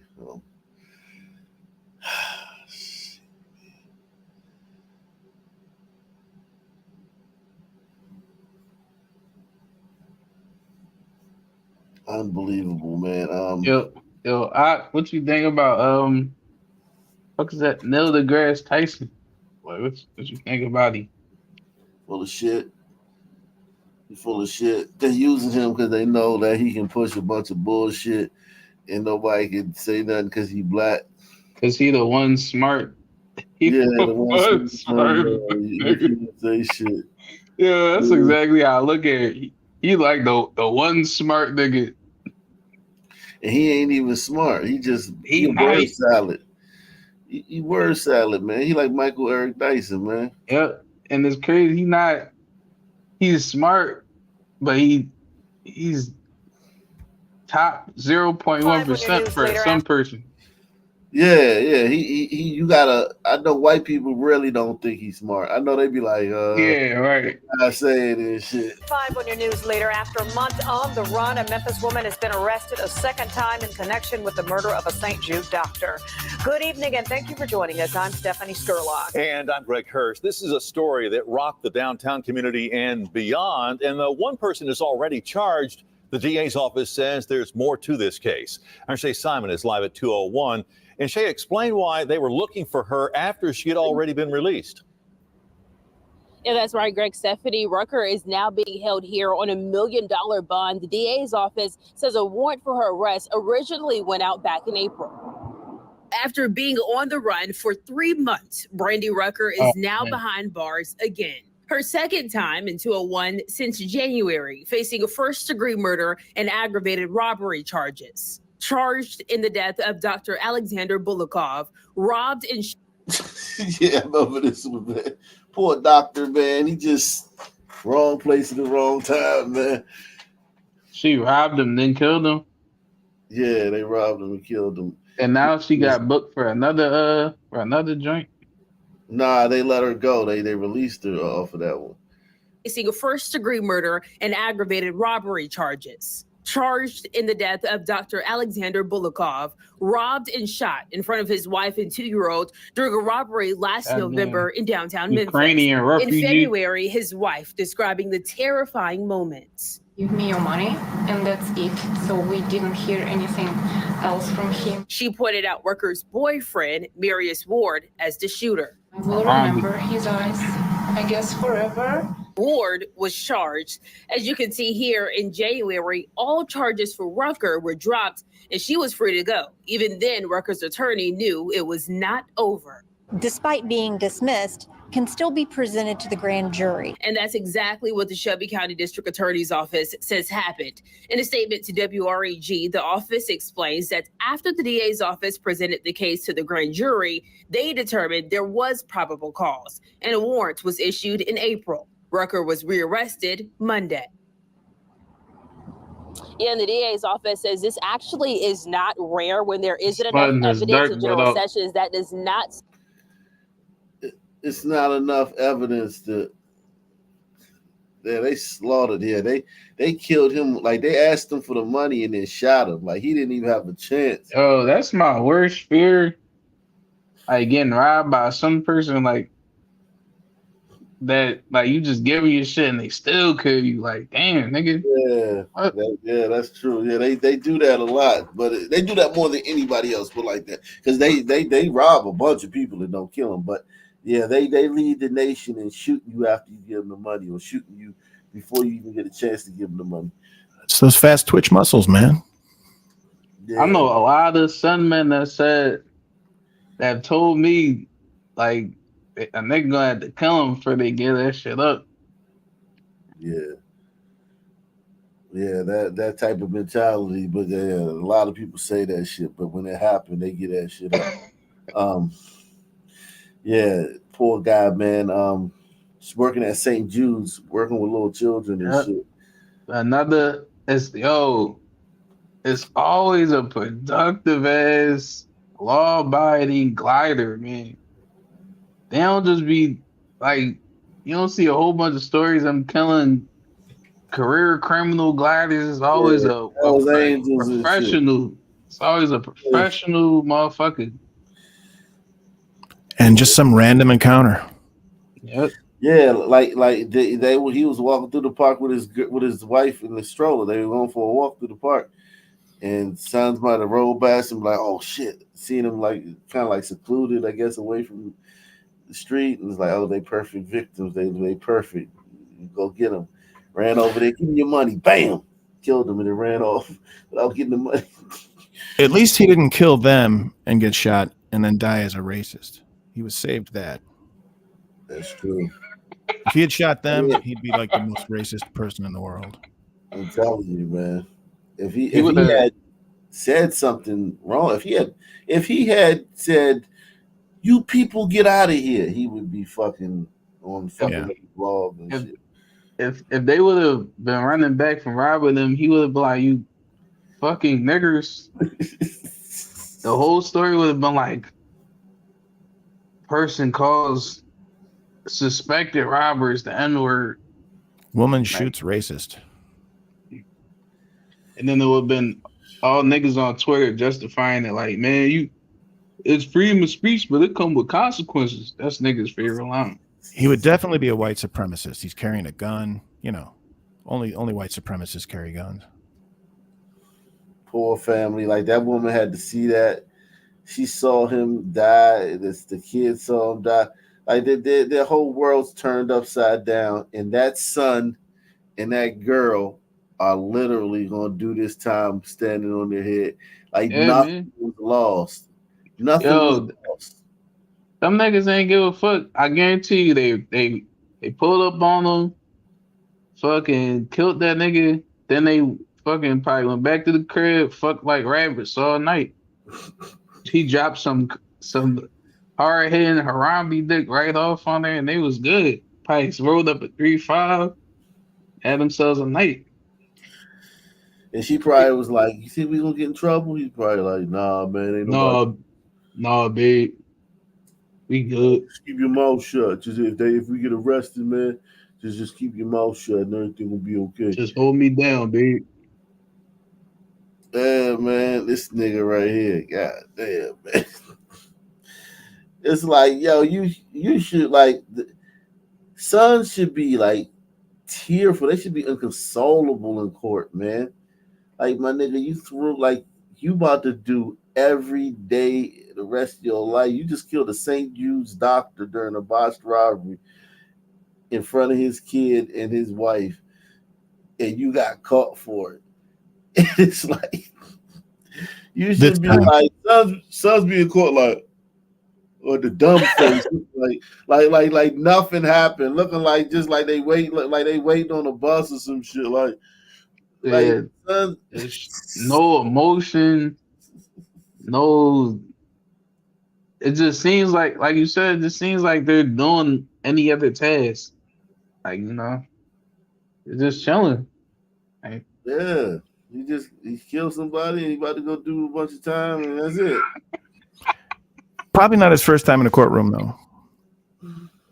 Oh yeah, but it's his last time in the courtroom. Oh, this nigga not crying. He not like, yo, I'm about to like never come home ever. Be with all these other niggas that have committed similar crimes like me and be in confinement with these motherfuckers for years and years. I'm like, he gonna see niggas literally go home on 25-year bids and he's still gonna be in there. He gonna see niggas coming. He gonna be in his 10th year. A nigga gonna come in with a life sentence and go home before him. It's like, you really think so? Anything. Yeah, I think he gonna get smoked. They gonna smoke his boots for this one. Like he didn't even get it. He didn't get the money. He didn't get to do the chance to say boo. He just shot him. Yeah, he going in, and the girl gonna tell everything. Now that the girl's in custody, come on, the girl's in custody now. She thought she got away with it because they let her go because they have enough evidence. Now she's in custody. Oh my God, she's gonna tell every freaking detail of this shit, man. He's cooked, man. You don't think she gonna hold him down? Oh, that's funny. I don't know what the likelihood of like, the Bonnie and Clyde, like, how often do they tell They on that? died though. Bonnie and Clyde got killed. They died. They didn't even go to court. They died. So you don't know if Bonnie would have not snitched. Right. What? Do not do crime sprees with women. Don't do it with anybody. Niggas I was just about to say. No, that's right. But if you want to not get caught, don't do it with women. If I was a career criminal, son, man, I would do everything on my dolo. If I get told on, nigga, it's gonna be me. That's the only nigga that's gonna tell on me. Bro, you putting your fate in the hands of these niggas? Like, fuck that. Yeah, and a nigga will have a no snitching t-shirt on and get arrested. Y'all will go do some shit. He got literally a shirt that say no snitching. He got no snitching tatted on his neck. And y'all will go do some shit and that nigga will tell on your ass. That nigga will tell on your ass. These niggas be having too much faith in There's no code. This whole code shit, it ain't no code amongst niggas. Niggas don't have no codes about anything. Niggas just, everything is on the table. When you dealing with niggas, everything is a possibility. Yeah, there's nothing where we gonna be like, all right, that's completely off the table. That's out of line. We ain't doing that. Niggas got every option is on the table for us, and you just rolling with some people that literally, oh yeah, like watch this one. Let me show you this one. This just show you how fucked up Sons is, man. We'll end it on this one, man. Everybody take the $5 challenge, man. Support the channel, man. Keep the channel going so I can do this and not Caitlin Clark shit all night, man. Because I could have made like 10 Caitlin Clark videos tonight, posted them shits and made fucking a shit ton of money, man. Other channel still monetized? No, you're good. Yeah. Go. But before you, no, you good. Listen, hey, bro. Listen, to tell the truth, the real truth, what you seen, what you know. They got it on video. Damn. True dog. Not the other bullshit. Just tell the truth dog. Damn. On video. Remember when Mookie went live? They know that. They seen us in Slugger House. They seen us leave Slugger House. So basically, we're trying to be real with you. Okay, I told you it took a little while, and they followed it, bro. Yeah, but you get a mistrial. There's a technicality. You don't know what the fuck happened between now and the time that you know what I'm saying. Like you, that's why you never say nothing because these cops ain't the judge. They not the jury. They not the court system. They not the the loopholes and all that shit. Anything could happen. Even if they catch you red-handed, don't say nothing, bro. Yeah, this dude coming here. He and the way he telling dude to snitch, he basically letting everybody know that he know. Like, come on, dude, tell the truth, the whole truth, everything you seen. Like, what? But before you, no, you good. Listen, hey, bro. Listen, to tell the truth, the real truth, what you seen, what you know. They got it on video. She did tell the truth, dog. Not the other bullshit. Just tell the truth, dog. They got it on video. Remember when Mookie went live? They know that. They seen us in Slugger House. They seen us leave Slugger House. Slugger House. So basically, we're trying to be real with you. Okay, I told you it took a little while, and they followed it, bro. All right, I followed that on the back end. Just tell the truth, bro. Real shit. Just tell the truth. Who you seen put it in them, all that. Just tell the truth. Gotta get you home, man. I really don't supposed to have you down here, you know that. It's bringing tears in my eyes because you in here, bro. just, you know what I'm saying? Handle that. I love you, man. Love you too. Y'all too. Oh shit! What you got to do to get us home tonight? I'm gonna take him home. Okay, I got you. Like I told you, we still got to work through everything. Your That honesty, nigga your ready to cooperation go is home. like I told you. Okay, so just tell the truth, bro. I love you, man. Love you too. Oh man. Damn. And on that note, man, same black time, same black channel. Night, fellas.